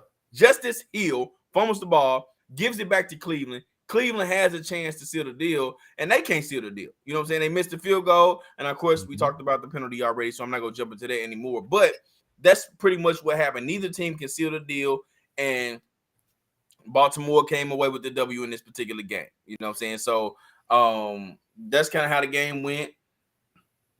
Baltimore was a better team today. You know what I'm saying? Like you said, a typical divisional matchup, but Baltimore ended up coming away with the W. And both of these teams got some improvement to do, man. And the Cleveland defense is not playing to the level that I expected them to play to, and they're not a team that's playing very good. So it's just one of those games, and hey, it's what it is. So Baltimore comes away with this W, a nice divisional matchup. Cleveland was a team too that I felt like, we're on pace to at least keeping this team in playoff contention. That's what I was going to say. I was just going to ask you, what's their record now? They're 2-5 now. They're 2-5 now. Okay, I was going to say they were playing good enough ball where it was playing like 500 ball at first. They were like 2-2 at some point. Yeah. Or maybe even 2-1 at some point. You know what I'm saying? So they now they could be running into some problems because now by the time they get Deshaun Watson back, it may be a little bit too late. You know what I'm saying? And that's what I was thinking in the beginning of the season as well, because he's out 11 games. And so I didn't imagine that the roster was pretty talented. Now that defense got a little beat up, and then that defense just hasn't been good. And so they haven't been good, especially so noticeably so against the run. But realistically, Jacoby Brissett, we know who and what he is. And so this is what we get at. This is what some of the things I've been talking about before, where we say backups are backups. Generally speaking, backups are backups for a reason. You know what I mean? It's been very few instances historically in which a backup has legitimately came in, became a starter, and then went off to be like a great. Like there's not many Brett Favres that were a backup in Atlanta, get traded to Green Bay. There's not many Steve Youngs. You know what I mean? There was a backup or no-name quarterback at Tampa Bay, goes to backup Joe Montana, and then has a Hall of Fame career. Aaron Rodgers falls in the draft, backs up Brett Favre, and then comes in. So there's not many of those stories historically, because for the most part, and especially at that position, you can't afford to be wrong at that position. So if there's one out there that can play, he's not just necessarily there's not too many quarterbacks. There's not too many backup Tony Pollards at quarterback. You know what I'm saying? Running back, receiver, DN, linebacker. You know what I'm saying? You can afford to maybe play the money in those positions and still get away with it because their imprint on the game isn't as drastic as the quarterback. But if you've got a quarterback that can produce, he's playing regardless. Russell Wilson played, even though they brought over Matt Ryan for like $48 million, which was a very big contract at the time for Matt Flynn. And it didn't matter. They just gave Matt Flynn $50 million. He couldn't beat out Russell Wilson, a third-round rookie in training camp, and Russell Wilson started because you can't afford to miss it at that position. If you got one that can play, you got to play him at quarterback. Now, you'll play Zeke over Tony Pollard because you're paying Zeke $16 million a year. You'll do that, but you won't do it at quarterback. You know what I'm saying? Not if you got one that can play. And so I say all that to say, realistically, 11 games, they're 7 games in, they're 2-5. Now, in fairness to them, they've been in position to win 2 or 3 more of these games, but I don't know realistically how much more you can really ask of the Jacoby Brissett, because honestly, if they were 5-2 at this point, it tells me you didn't need to spend $250 million on Deshaun Watson. You know what I'm saying? So I need to see what we bought. So them being 2-5 right now just tells me that, yeah, we you know what I'm saying? Deshaun was worth them $250 guaranteed, even with all the, you know what I'm saying, happy endings. You know what I'm saying? So it makes sense that they are where they are, because this is exactly why you go and pay for a guy like Deshaun Watson. Gotcha. And I was going to touch on this question. You just put Jarrell. They put up there. Go back to that question. My fault. I was just going to say a couple comments. Nick, Tom, talking about what I said as far as backups coming in and being successful. Nick Foles and Matt Schwab. Now, first off, Matt Schwab from Atlanta and then going to Houston and being one of 30 quarterbacks that threw DeAndre Hopkins touchdowns and Andre Johnson, he doesn't count. That's not a successful career. Well, he had a career and went off and been a starter, but so did Matt Castle. I don't think anybody is going to say Matt Castle or Matt Schwab are NFL are the caliber of player that we're talking about when we say that. And so, okay, they went and were starters, but they were negligible starters. You know what I'm saying? I'm talking about true difference makers that were stifled behind the starting quarterback. Matt Schwab, you spelled his name out. Matt Schwab backed up Atlanta Michael Vick. You know what I'm saying? He wasn't better than Michael Vick. Well, you know what? I ain't gonna lie. He looked good in those times when he did come in, when it started going downhill for Vick. But still, but nobody would feel like Mike Vick was playing above Matt Schaub without cause. Nick Foles, the same thing. When Nick Foles came into that Eagles team, that was Carson Wentz's claim to fame. Carson Wentz was the MVP leader that season, until he broke his leg on an incredible play that he scored a touchdown on. And then we found out that he tore his knee. He kept playing. He tore his knee like 3 plays before, finished the drive, scored a touchdown, gets to the sideline, they look at it like, bro, you tore every ligament in your knee. Like, oh, damn. And now career over. Or, season over, I'm no longer an MVP. And then Nick Foles gets hot. And then, they get a magic in the bottle run and win a Super Bowl. But where's Nick Foles at today? He's the third string backing up Sam Ehlinger. He's not even the guy who's been replacing Matty Ice right now. He's backing up Sam Ehlinger. Sam Ehlinger is the same guy I told y'all was Tebow 2.0 at UT when Chop loved him. Chop loved Sam Ehlinger coming in. So I know he's ready to see him play. I thought he was Tebow 2.0. Nick Foles is backing up that guy. So those aren't like the examples that I'm talking about. I'm talking about backups at that position that go make a real impact on the league. You know what I'm saying? Matt Schaub and Matt Castle ain't it. And Nick Foles, my fault. Understood. Yeah, he was a Pro Bowler, so was Matt Castle. Now tell me if you were drafting quarterbacks in his Pro Bowl year, where do you rank Matt Schaub his Pro Bowl year in the league in quarterbacks? And I don't even know what year that was he made a Pro Bowl, throwing the ball to Andre Johnson and the young D-Hop, but it was probably like 20. He made it in 2009 and 2012. Okay, yeah, I was gonna say I remember 2012 they had a good year. I don't know why that year stands out, but 2012 okay in 2009. Okay, that's cool. Blind Squirrel still spot a nut too, but you're not gonna tell me that he was a top 5 quarterback ever in the league. Like, no, never. He was never a top 10 quarterback in the league. You know what I'm saying? Even those Pro Bowl years, he had a magical statistical season, I guess. You know what I'm saying? Throwing at talented guys like a young D-Hop and Andre Johnson, criminally underrated. Chop knows I love my dog AJ. But yeah, man, but no, he was never a top 10 quarterback in his league. He never surpassed middling. You know what I'm saying? He never surpassed the level of what we seen Ryan Tannehill play right now. You know what I'm saying? Ryan Tannehill's a Pro Bowler. Now, who feels that he's a real difference maker? You know what I'm saying? None of y'all do. I've been trying to convince y'all he should even have a job. You know what I'm saying? So that's all I'm saying. That's a good point, Willie Jack. Oh, real quick. Deshaun predictions, bro. Deshaun gets back week 11. What's his record when he gets back? He finishes the season, the last 6 games of the season. What's he do? Go ahead, just call it right now. Right after, just let it fly. 4-2. Ooh, that's aggressive. That's aggressive. No warm-up period. No get back in the groove. No, none of that. Just jumps right in. 4-2. He ain't played ball in 2 years. 4-2. I'm 2-4. 2-4. I think 3-3 is best case. I think 2-4 is more realistic. I don't even know what those games are. He's still handing that, but he's still gonna be handing the ball off to Chubb. You know what I'm saying? He's still giving the ball off to Chubb. You know what I'm saying? And I think just him and his skill level compared to Brissett, man, I think it makes a world of difference, man. Even coming off of it, it's like Cooper Rush and Dak Prescott, man. Cooper Rush was all right. He did good while he had his time.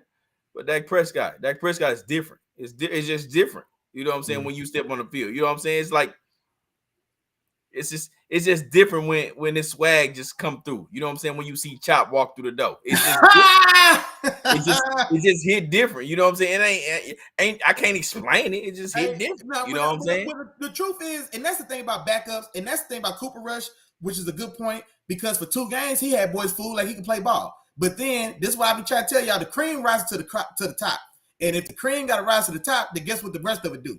It fall off. You know what I'm saying?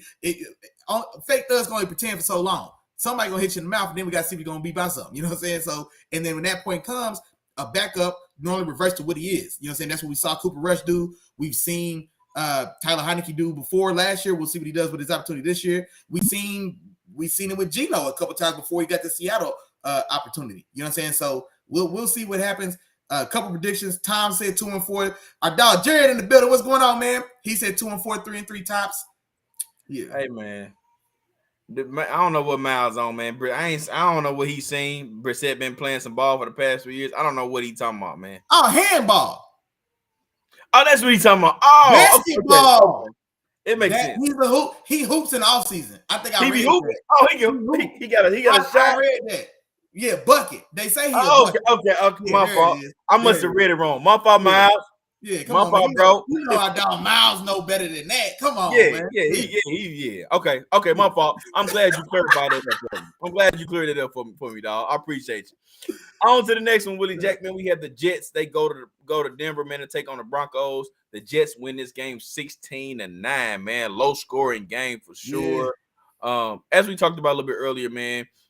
Sad news, of course, with Breece Hall going out in this game, man, with a season-ending injury. The crazy part is the boy had 4 carries for 72 yards. I ain't say 12 carries for 70, 4 carries for 72 yards and a touchdown. The boy was balling, you know what I'm saying? And it was about to be a long day for Denver as what as far as, you know, what it looked like. And I came into this game, I thought Denver was going to be able to, you know, take care of business, man. And they had opportunities. But they weren't able to capitalize. Brett Rippon, he wasn't able to do what he did last time against the Jets. I know I gave you that crazy stat before the game, man. But yeah, man, Jets came in, they took care of business. Their defense was playing some solid ball. They didn't allow anything, you know, for Denver, you know what I'm saying, as far as getting anything going. Sauce was putting them clamps on Cortland Sutton, man. Cortland Sutton couldn't do nothing that game. You know what I'm saying? That boy Sauce was in his bag that game. So, hey, man, they did a really, really good job against this team, man, using what they had, even with the injury they suffered in the game. And they came away with this W with a final score, like I said, of 16-9. And they did their thing. For sure, and I think he hit on the head, man. Man, Breece Hall, man, sad day, man. Like Chop just told y'all, 4 for 72, man. Broke a 60-yard run for a touchdown in that game. Tears his 2 ligaments in the knee. I think it's ACL and MCL, I believe. And so done for the year. They bring over James Robinson from Jacksonville. So yeah, just hate to see that, man. For Breece Hall, like I said, man, a young guy came in, was announcing himself, man, making a big splash, making a big introduction, I guess. And then just as soon as he hit, now his season's over, man. So we definitely hate to see that, as always, man. So speedy recovery to you, my boy. For sure. Kyle in the building. Kyle, what's going on with you, bro? How you doing? Tell Kath Bath I said what's going on. Give a shout out to her too for me. You know what I'm saying? But Kyle, I appreciate you for coming in here, man, and checking in with your boys. We appreciate you, bro. Hey, he threw you one too, man. He needs some fantasy help, man. He said Tom Brady or Dak in a 1 QB league this week. I already asked him who they got. Tom has got Baltimore, and Dak is at home. You cannot play Tom right now, man. Come on, man. Yeah, you cannot play Tom right now. Yeah, even against the Baltimore right now. Even against Baltimore, shaky. Tom, you be talking about Tom Brady. He did not put up a touchdown against Carolina, a giving up Carolina team last year. Last week, not even one touchdown. No, you can't play Tom right now. He gotta show you something first. Josh, what's up, man? Where y'all been? All my people hey, out of nowhere. Come on, man. Hey, you see what it is, man. Big Steeler Nation in the building, man. Come on, man. Let's go, man. Well, since y'all in here, man, y'all know what to do. Y'all need to like, y'all need to share, y'all need to subscribe, man. Go ahead, join in, man. Say what's up. When you walk in the house, you don't just walk past everybody. You say what's up. You do what you need to do. I need y'all to like, share, and subscribe. Yeah, I'm talking to you, Josh. Yeah, I'm talking to you. He did. Hey, he walked in and introduced himself, man. One more time, he walked in, let y'all know it's Big Steeler Nation. He sat out and got real comfortable. We appreciate it. Now like and subscribe, my boy. We appreciate you. That's right. And he say, now Dak it is. He say, now Dak it is. So, hey, yeah, roll with Dak this week, man. Dak is your guy, man. That's the guy you want to roll with, for sure. Yeah. On to the next game, Willie Jack. Let's go to Las Vegas, man, where we had Houston. My bad, Tom. I'm sorry, sir. But you probably happy anyway. It's all good. But CJ Stroud, Las Vegas, man, they come away with this W, man, 38-20. Willie Jack, what's your take on this one, bro? Man, you shouted him out last week, man. Josh Jacobs. You know what I'm saying? Josh Jacobs had himself a day. What was the numbers, man? I think 20 for 143, 3 tubs on the ground, man. Really, man, took it to boys, man. He's running really good. He's looking really good. He's running aggressive. He ran, man. I hate to tell you, Tom, but boy, I thought he was going to get stonewalled at the end zone because it was 2 Texans on that second touchdown run, ran through both of them. So I don't know what's going on down there in the weight room in the Texas facility, but somebody ain't been in there because two of them shouldn't have got. Bro, come on, man, not 2 of y'all. But there is a bright spot for the Texans. Y'all found one, man, in Dameon Pierce. Y'all got one in Dameon Pierce, bro. The reports on him in the offseason was turned up in camp, turned up in preseason. Don't know what was going on with Lovie Smith. Had Rex Burkhead. Rex Burkhead starting the first 2 games of the season. Ridiculous, but whatever. You want CJ Stroud, so I ain't mad at y'all. That was a little obvious, though, Lovie. You got to be careful. But yeah, Dameon Pierce, man, solid day on the ground for him. 20 for 92. He's leading the. I seen the stat that says he's leading the league in broken tackles.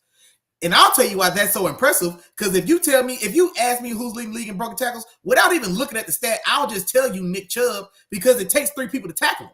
He's got more broken tackles than Nick Chubb, and he didn't start the first 2 games. That's wild. That's wild. I'm gonna tell you what's more crazy than that. He's had a bye week already. And they had a bye? The last week they had a bye, bro. Hey, I had a bye week already.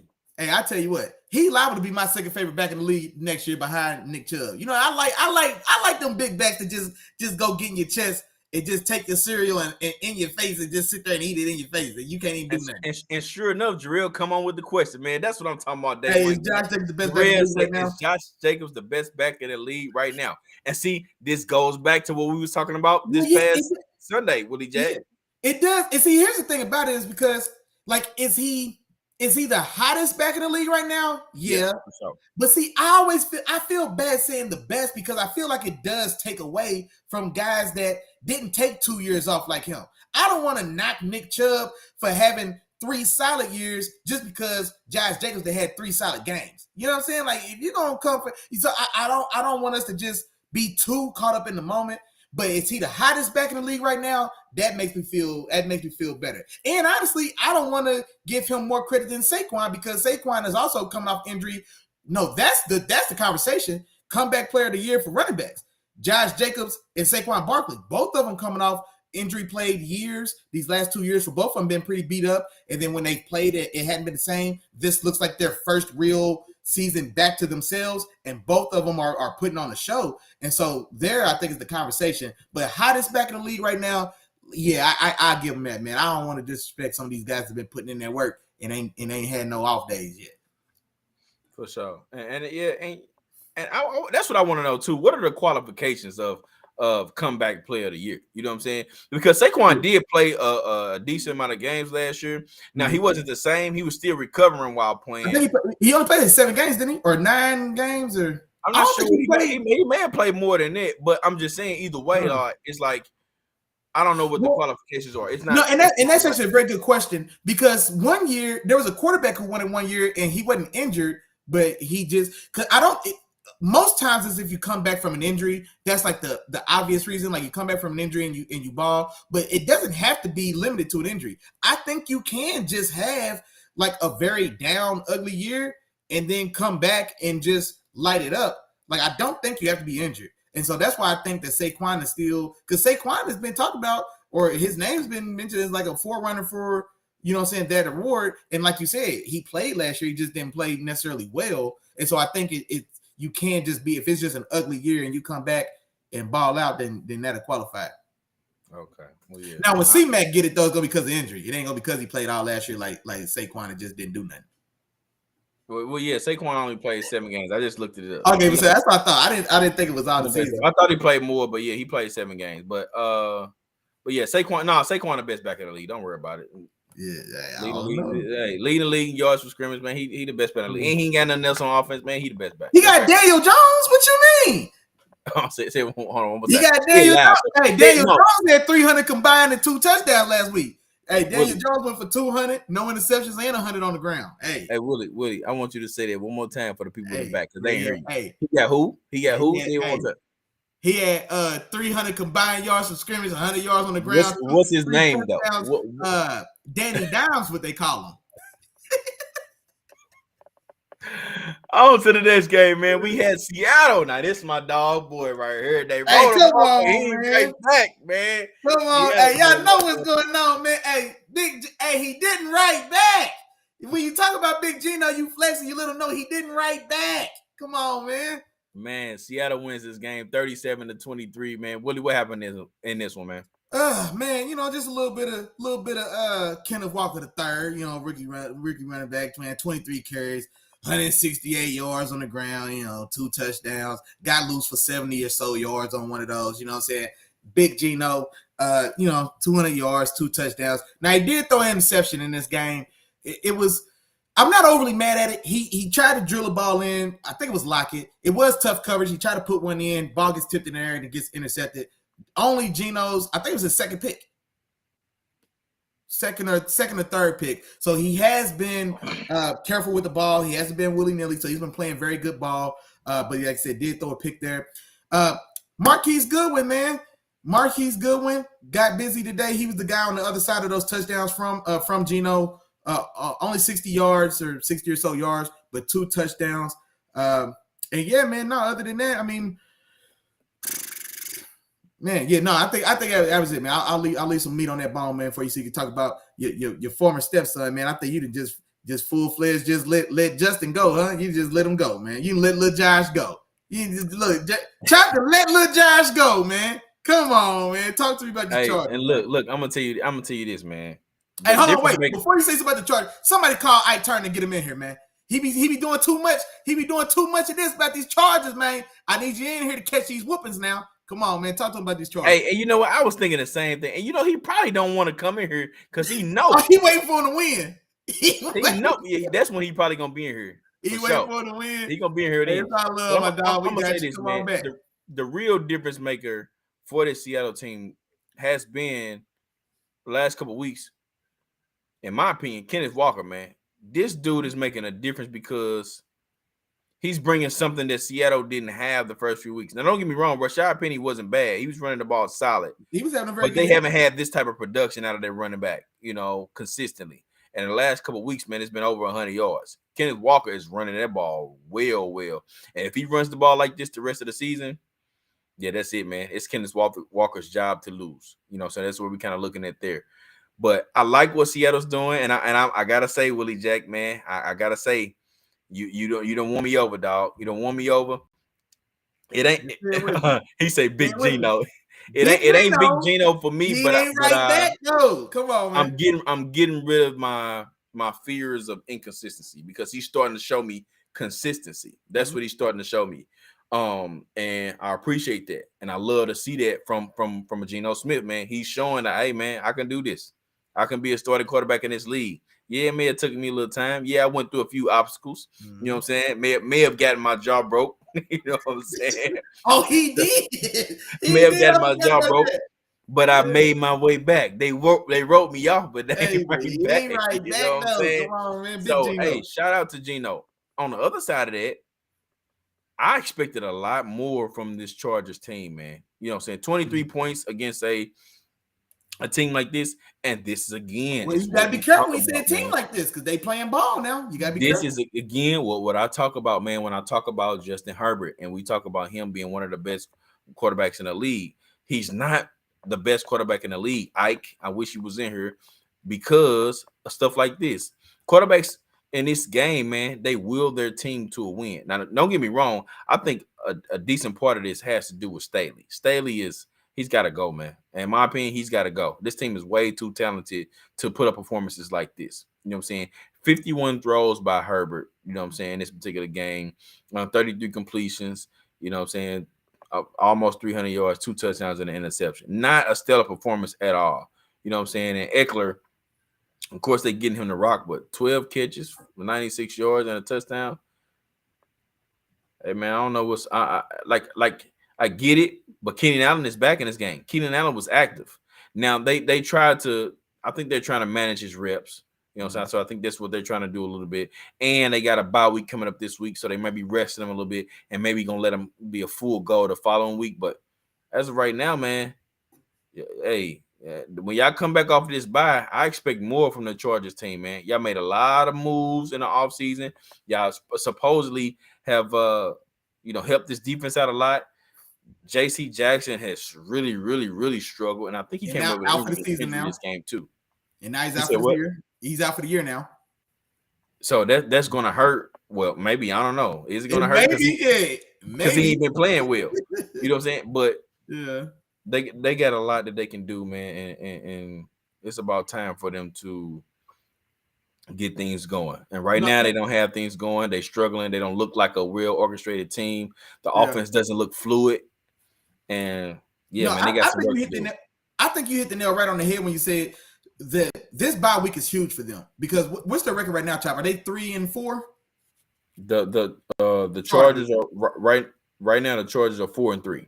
Oh, 4-3. Okay, now here's the good news if you're a Chargers fan. So shout out to you, IT. Y'all not out of it. 4-3 is still a competitive record, and you're coming up on your bye week, and so you've got a bye week. Keenan Allen is finally back.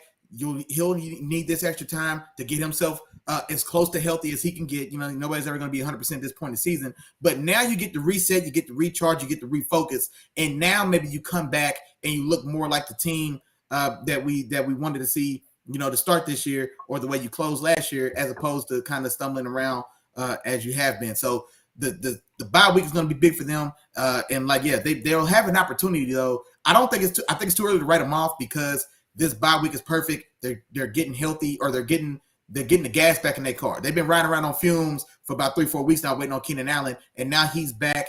Like I said, so now he'll be back, and they'll be ready to go coming out this bye. And so that's where we'll see. This is what's going to make or break Justin Herbert. Is he going to be Matt Stafford? You know what I'm saying? I'm talking about Detroit Matt Stafford. I'm talking about Detroit Matt Stafford, then Matt Stafford right now without the Super Bowl magic run, because that Matt Stafford still ain't looking good either. You know what I'm saying? Is he going to be Matt Stafford, a very talented guy with a big arm, but a guy that just can't get it done in big situations, a guy that just can't make the right decision when the game's on the line? Is he going to be that guy, or is he going to be Josh Allen? You know what I mean? Is he going to be a guy that's that big, that talented, that fast, that arm, that strong, and that figures out a way to take that next step and take that next level, and you know what I'm saying, make a run at being considered the best guy in the league, because that's the type of talent he has. And so this second half of the season is going to be big to tell us which way his career is going to go. And then I think, just like Chop said, man, Staley's going to have to show some chops as well. I mean, they are 4-3 this year. I don't think it has been as egregious a coaching job as far as some of the bonehead things he was doing last year. They have toned that down quite a bit, which is good. But so I don't know if maybe Staley, unless they just crumbled his second half, but he may have, to this point in the year, I'd say he hasn't hurt himself. Especially not especially with guys like Rule, guys like Kingsbury, and some of the other names we've talked about as well that I think that have performed worse than him so far. Gotcha. Hackett. There we go. That's the dude I was looking for. Hackett. Yeah. For sure. Yeah. On to the next one, Willie Jack, man. Let's go ahead and get these last two, knock them out, man. We got your boys, man. We got Pittsburgh. They go to Miami to take on the Dolphins. The Dolphins end up coming away with this W, 16-10. And Tua was back, man. Tua was back. This was a lift for this team, a little bit of a spark for this team. Willie, what happened in this game, bro? Man, growing pains of a rookie, dog. That's exactly what it was. This game was there for the taking. And so I was a little worried watching this game, because when they come out, Miami goes right up the field and they get a touchdown. I'm like, oh, God, we're getting blown out. Oh, man. Oh, I can't take it. I can't take another 30 to 10 or whatever like we got from Big Jives. I can't take it. But to our credit, though, man, we drive right back down the field. I think we got a field goal, but we drive down the field. And then from there, our defense does an excellent job this game. And so combined, Tyreek Hill and Jalen Waddle combined had 160 yards total and no touchdowns. Now, what we gave up in return for making sure we keep the lid on the roof, we were a little softer in the run game. So Raheem Mostert got to take advantage of that, 16 for 79. But I'll take Raheem Mostert going for 79 yards as long as we can keep the lid on the roof, because that's where Miami's dangerous and that's where they beat you, as we saw, 16 points. You know what I'm saying? And so if we could have had any style of real consistency on offense, which has been, the Achilles heel that we've been saying for years now. But yeah, Kenny Pickett, there was opportunities to win this game, man. The game isn't worth going into the nitty gritty of it. I will talk about just the one that really kind of sealed it. Now I'm talking before the interception at the goal line to seal the game at the end of it, goal line interception he threw. The drive before that, we're driving, we get in the field goal range. We're in field goal range. It's 3rd and 1, and we run a quarterback sneak. Now, instead of just running a quarterback sneak, we try to do some type of tricky movement stuff. Matt Canada doing all the extras on a 3rd and inches. There's going to be a quarterback sneak. We get an illegal formation penalty. It backs us up. And then so now instead of a first down, it's, I can't even remember. I can't remember. Now I'm so upset now. No, we go for it, then we don't get it, and then we get a 3 and out, and then he comes back and he's driving, but he throws the interception. But all that to say, man, positive notes for the Dolphins. Tua got in and got out healthy. He ran. He had a run that was a little dangerous because he didn't slide. He threw his shoulder. He led with his shoulder to try to get a first down and took a shot. Thankfully, he took a shot on his shoulder. But if he got hit in the head on that one, he couldn't have blamed nobody but himself. You know what I'm saying? That's one that's going to be completely on him because quarterbacks, the privilege that you have is that you can slide safely and give yourself up, and no one can purposefully take a shot at you. But when you go out there thinking you damn Derrick Henry and you put yourself at risk, knowing you were throwing up gang signs on TV now, like that to me, I hated seeing that play because I ain't gonna let him forget it. The boy was out there. That boy was out there with I ain't gonna do nothing. But yeah, man, he was out there tripping. Hey, bro, you gotta chill, bro. He ain't look like he's learned nothing, man, because I'm saying, like, he ain't look like he learned nothing. You can't go back in your first game. I just hated seeing that play. He was running, and I'm a Steelers fan, and normally, if a quarterback's running open field, I'm thinking, like, man, somebody crack his ass, light that boy up. And I'm like, oh, man, dog, please slide. And then when I see him load the shoulder, I'm like, man, don't somebody, man. Like, dog, I ain't want to see dude get hurt. You know what I'm saying? So, I'm gonna tell you what that was, Willie Jack, and what that was, and the reason why I don't mind it. The reason why I don't mind it is because it was a simple play of, hey, I got hit twice, 2 concussions. I'm a little bit nervous, and you know how you need a little bit of that contact to knock them cobwebs off. Yeah, that's all that was. No, you get that in the first play of the game. You know, you need them first 2 or 3 plays. No, because he ain't getting hit the first 2 plays of the game. No, not that shot. See, his position ain't your play. You know, every play is contact with you, Willie Jack. You down in the trenches. You know what I'm saying? As a quarterback, if I'm handing the ball off, I might not get touched until the second quarter. You know what I'm saying? So it's like, hey, man, I need a little bit of something. Let me put my shoulder into him. You know what I'm saying? And because I'm still human, he's not just fragile. You know what I'm saying? He ain't just slide though, boy. I get it. You know what I'm saying? I get what you're saying, but I'm just saying it was like it looked like it was one of those, hey, bro. I know I had 2 concussions, but I'm still hurt. You know what I'm saying? I'm still a player. Yeah. He got that in, and then after that, he was all right, man. He was good. Hey, but what I can say about this game, man, is he was able to get the ball to his playmakers like I thought he would, and control the game for the most part and come away with the W. And then it really came down to Pickett. Pickett made a few too many mistakes, man. But hey, he's a rookie. You expect that. But I've seen a lot of good things from Pickett too. I expect Pickett to be a pretty solid quarterback in the next couple years. I really like what I see, man. So far, when he's not throwing interceptions, he looks damn good, bro. He really does. Like it's either, and this was crazy. He either looks like he has really good accuracy or it's an interception. But like if he's not throwing interceptions, he's putting balls where they need to be. You know what I'm saying? Like for the most part, but 3 interceptions in this one. And on the other side, our defense dropped 4 interceptions. Legitimately, Tony Romo and them boy or whoever's calling the game, they started counting. No, Chris Collinsworth. Chris Collinsworth was like started counting like, there's 2. Yep, there's 3. Oh God, you won't believe it. 4th dropped interception, and so Tua wasn't as sharp as the stat sheet would have us believe. We literally dropped 4. I'm talking about. Drop 4, not incredible catches that they drop that DBs can't make or shouldn't really make regularly. I'm talking about punt returns. I'm talking about ones that you should catch in the basket. You know what I mean? We dropped 4 of those. For sure. All right. Well, Willie Jack, man, we got the last game, man. Let's go to this Monday night. That way we can go ahead and get these couple previews real quick, sure, man, and jump on these and get on up out of here, man. We've been talking a lot of trash today, man. Let's go to New England, man, where the Chicago Bears, you know what I'm saying, and PB Justin Fields. You know, hold on. Is this PB and J? PB and I think it's PB. Pro Bowl Justin. Oh PB man, and J.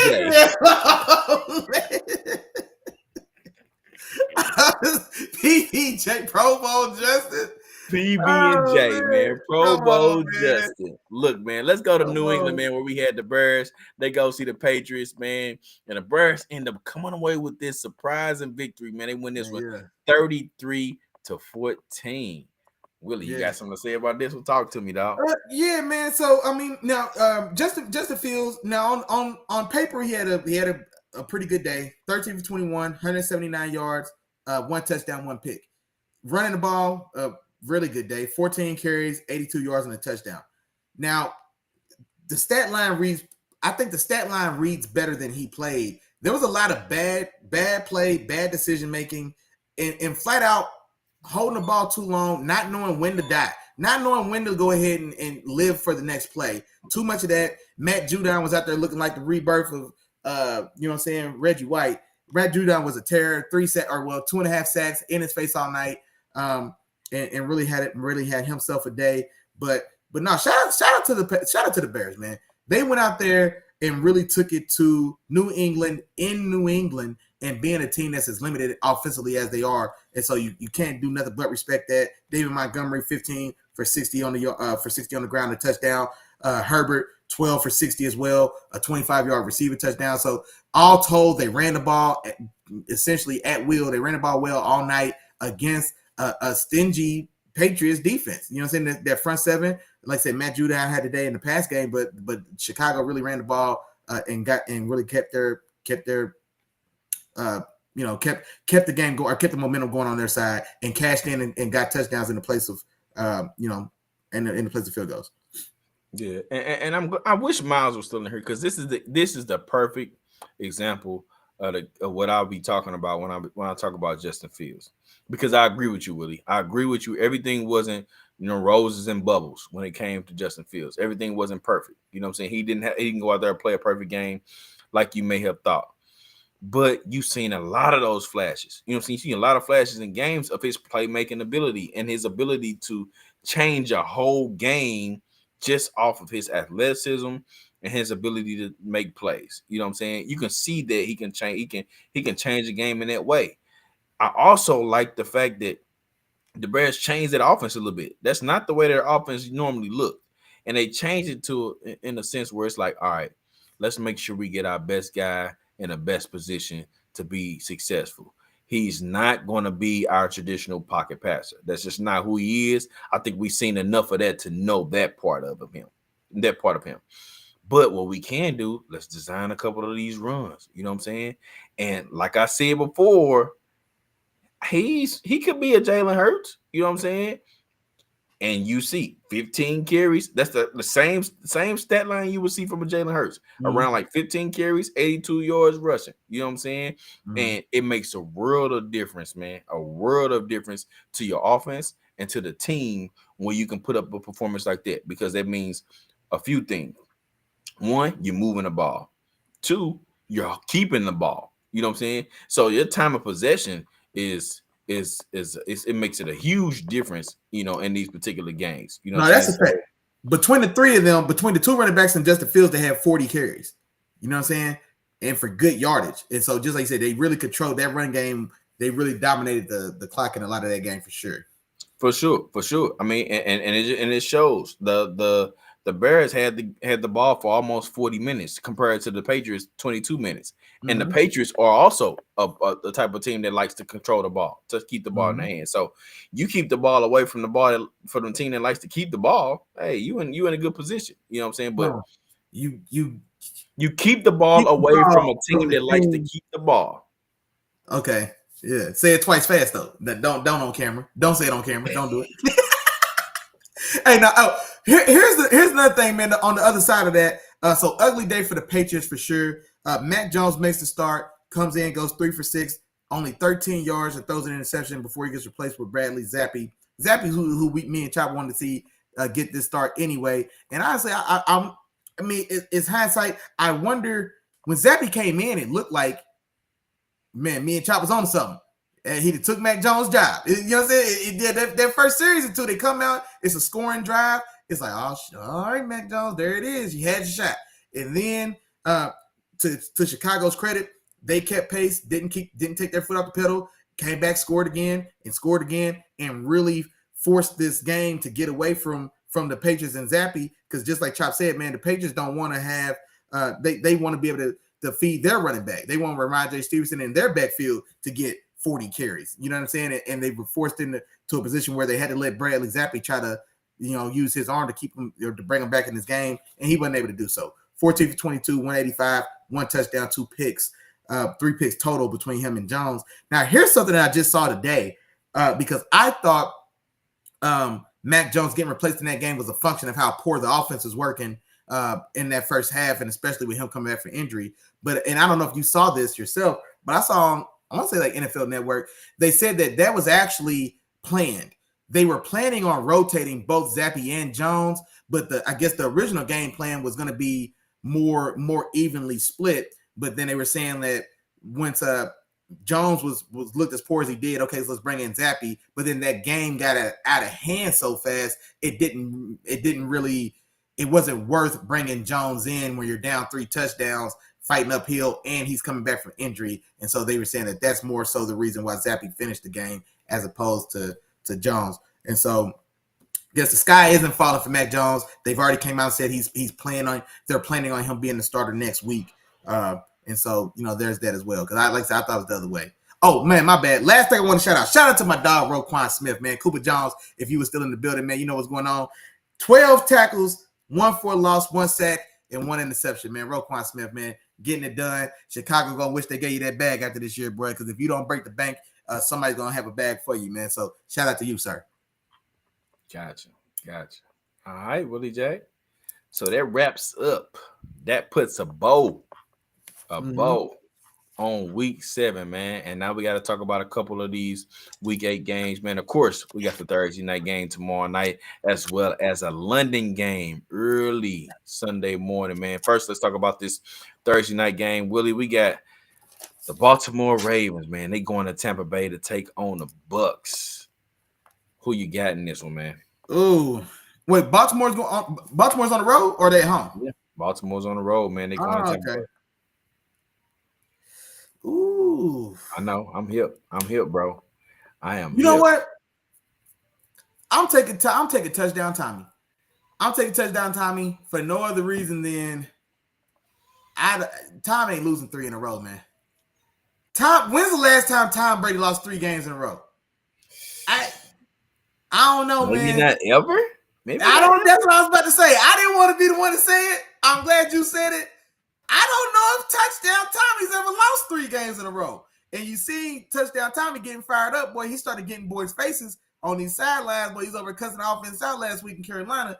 And so touchdown Tommy said he ain't going for it, man. So I think they're going to be motivated, and especially against a defense that we've seen is susceptible to having it ran up on. If you can get your passing game going, you can have a day against Baltimore when they come to town. And so for an offense and a passing game specifically that really is looking to redeem themselves, Mike Evans dropping 60-yard butt-naked touchdowns, you know what I'm saying? Touchdown Tommy not throwing a touchdown in the whole entire game. You know what I'm saying? So they're going to have a lot to prove. They are at home, which is another reason why I'm going to go ahead and take touchdown Tommy on a short week where he's pissed off. Like I said, Baltimore now traveling. A little home cooking on that last one, but you get a dub against a tough game against a divisional opponent. Now in the short week, you go see an angry Tom. So I'll take touchdown Tommy to win. Score, I'm going to give you. I ain't gonna lie. I'm not gonna lie. I think this may be. I'm going 24. I'm not gonna lie. I think this is going to be a little ugly for Baltimore. I think it starts close, and I think Tampa Bay, Tom Brady now separate toward the end of that game. I'm going to go 24-13. I think this is the type of game that could be 17-13 in the third quarter, and then Tom Brady now get another touchdown late to really seal it and put it away. 24-13, Tom Brady now. Because I think this front seven can match up with Lamar and what they want to do in the run game. Vita Vea, Devin White, Levante David, we know all the players. And so I still think that the front for this Tampa Bay defense is very solid. And they're looking to redeem themselves as well because Carolina ran the ball down there at will against them last week. And I'm going to go 24-17 Baltimore in this game. 24-17 Baltimore. And the reason why I got their score is because, I get it. Yeah, Tampa Bay's defense can match up with Baltimore's offense, their run game. But Tampa Bay's run game the last couple of weeks has been null and void. They haven't been there. Even with those pieces in place. There's rumors that Devin White has not been playing as good as he can be playing. And, the defense is not playing as good as they can be playing. They're also going to be without, some key members in that secondary. Antoine Winfield is out. Murphy Bunting is out. So they're going to be missing some key pieces out back there, man. So that's going to be tough for them boys to overcome. Right now, Tom Brady and that offense is not operating at the highest level, and you talking about, coming going into Thursday, in a short week where you don't have much time to kind of get it together.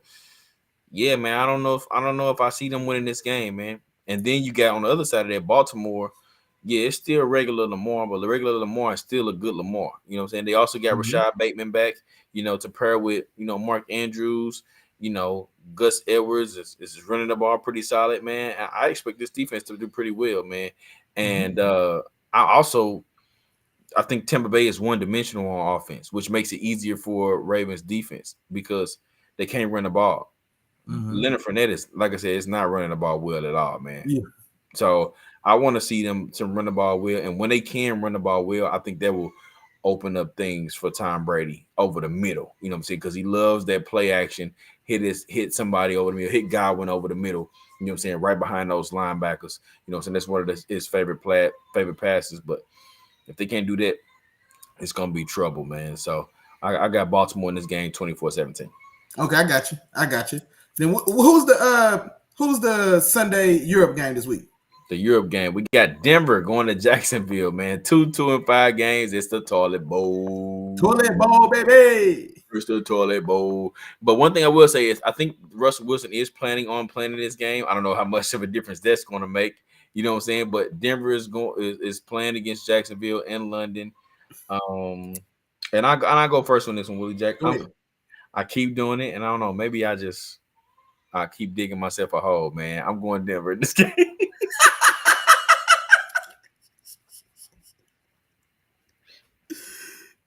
Oh, man. I'm going Denver in this game because, like I said, I still got faith in this defense.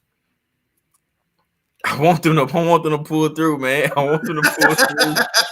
And on top of that, too, like they keep playing teams where I'm not 100% confident in. It's not like they're going against the Bills. Not exactly. They're going against the, you know what I'm saying? They're not going against the Bengals. They're not going against, the Eagles or stuff like. They're going against the Jaguars. They're going against like teams like this, like the Jets and teams. You know what I'm saying? They not legit teams. So I'm going Denver again, man. I'm hanging with Denver.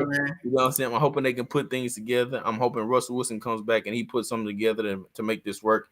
And I'm also going to go 24-20 final score of this game. 24-20. Denver wins this one, man. Man, this is one where I got 12 in one hand, I got a dozen in the other. Garbage bowl. They both. You know what I'm saying? Like it's the same either way. You know what I mean? So I don't feel I can flip a coin and whichever way the coin land. But now I'm gonna take. You know what? To make it interesting, I'm gonna go ahead and take Jacksonville, and I'm gonna take Jacksonville with your score, 24-20. And the difference gonna be is now Trevor Lawrence has been up and down. But I like Doug Peterson a hell of a lot more than I like Nathaniel Hackett. And right now, today, I don't necessarily like Russell Wilson more than I like Trevor Lawrence. You know what I'm saying? I do like Travis Etienne. He had a big week he had a big game last week. We didn't talk about it, but I think 14 carries, 100 and some yards, got loose on boys. So he's starting to look like the dynamic guy that I was talking about when he was coming into getting drafted. I'll take him over their backfield in Denver. I'll take him over Latavius Murray and Melvin Gordon. Now, receiver-wise, on paper, maybe you want to take Cortland Sutton and Jerry Jeudy, but have they really been better than Christian Kirk and an old boy? You know what I'm saying? So, you know what I mean? So, I do like Denver's defense, though.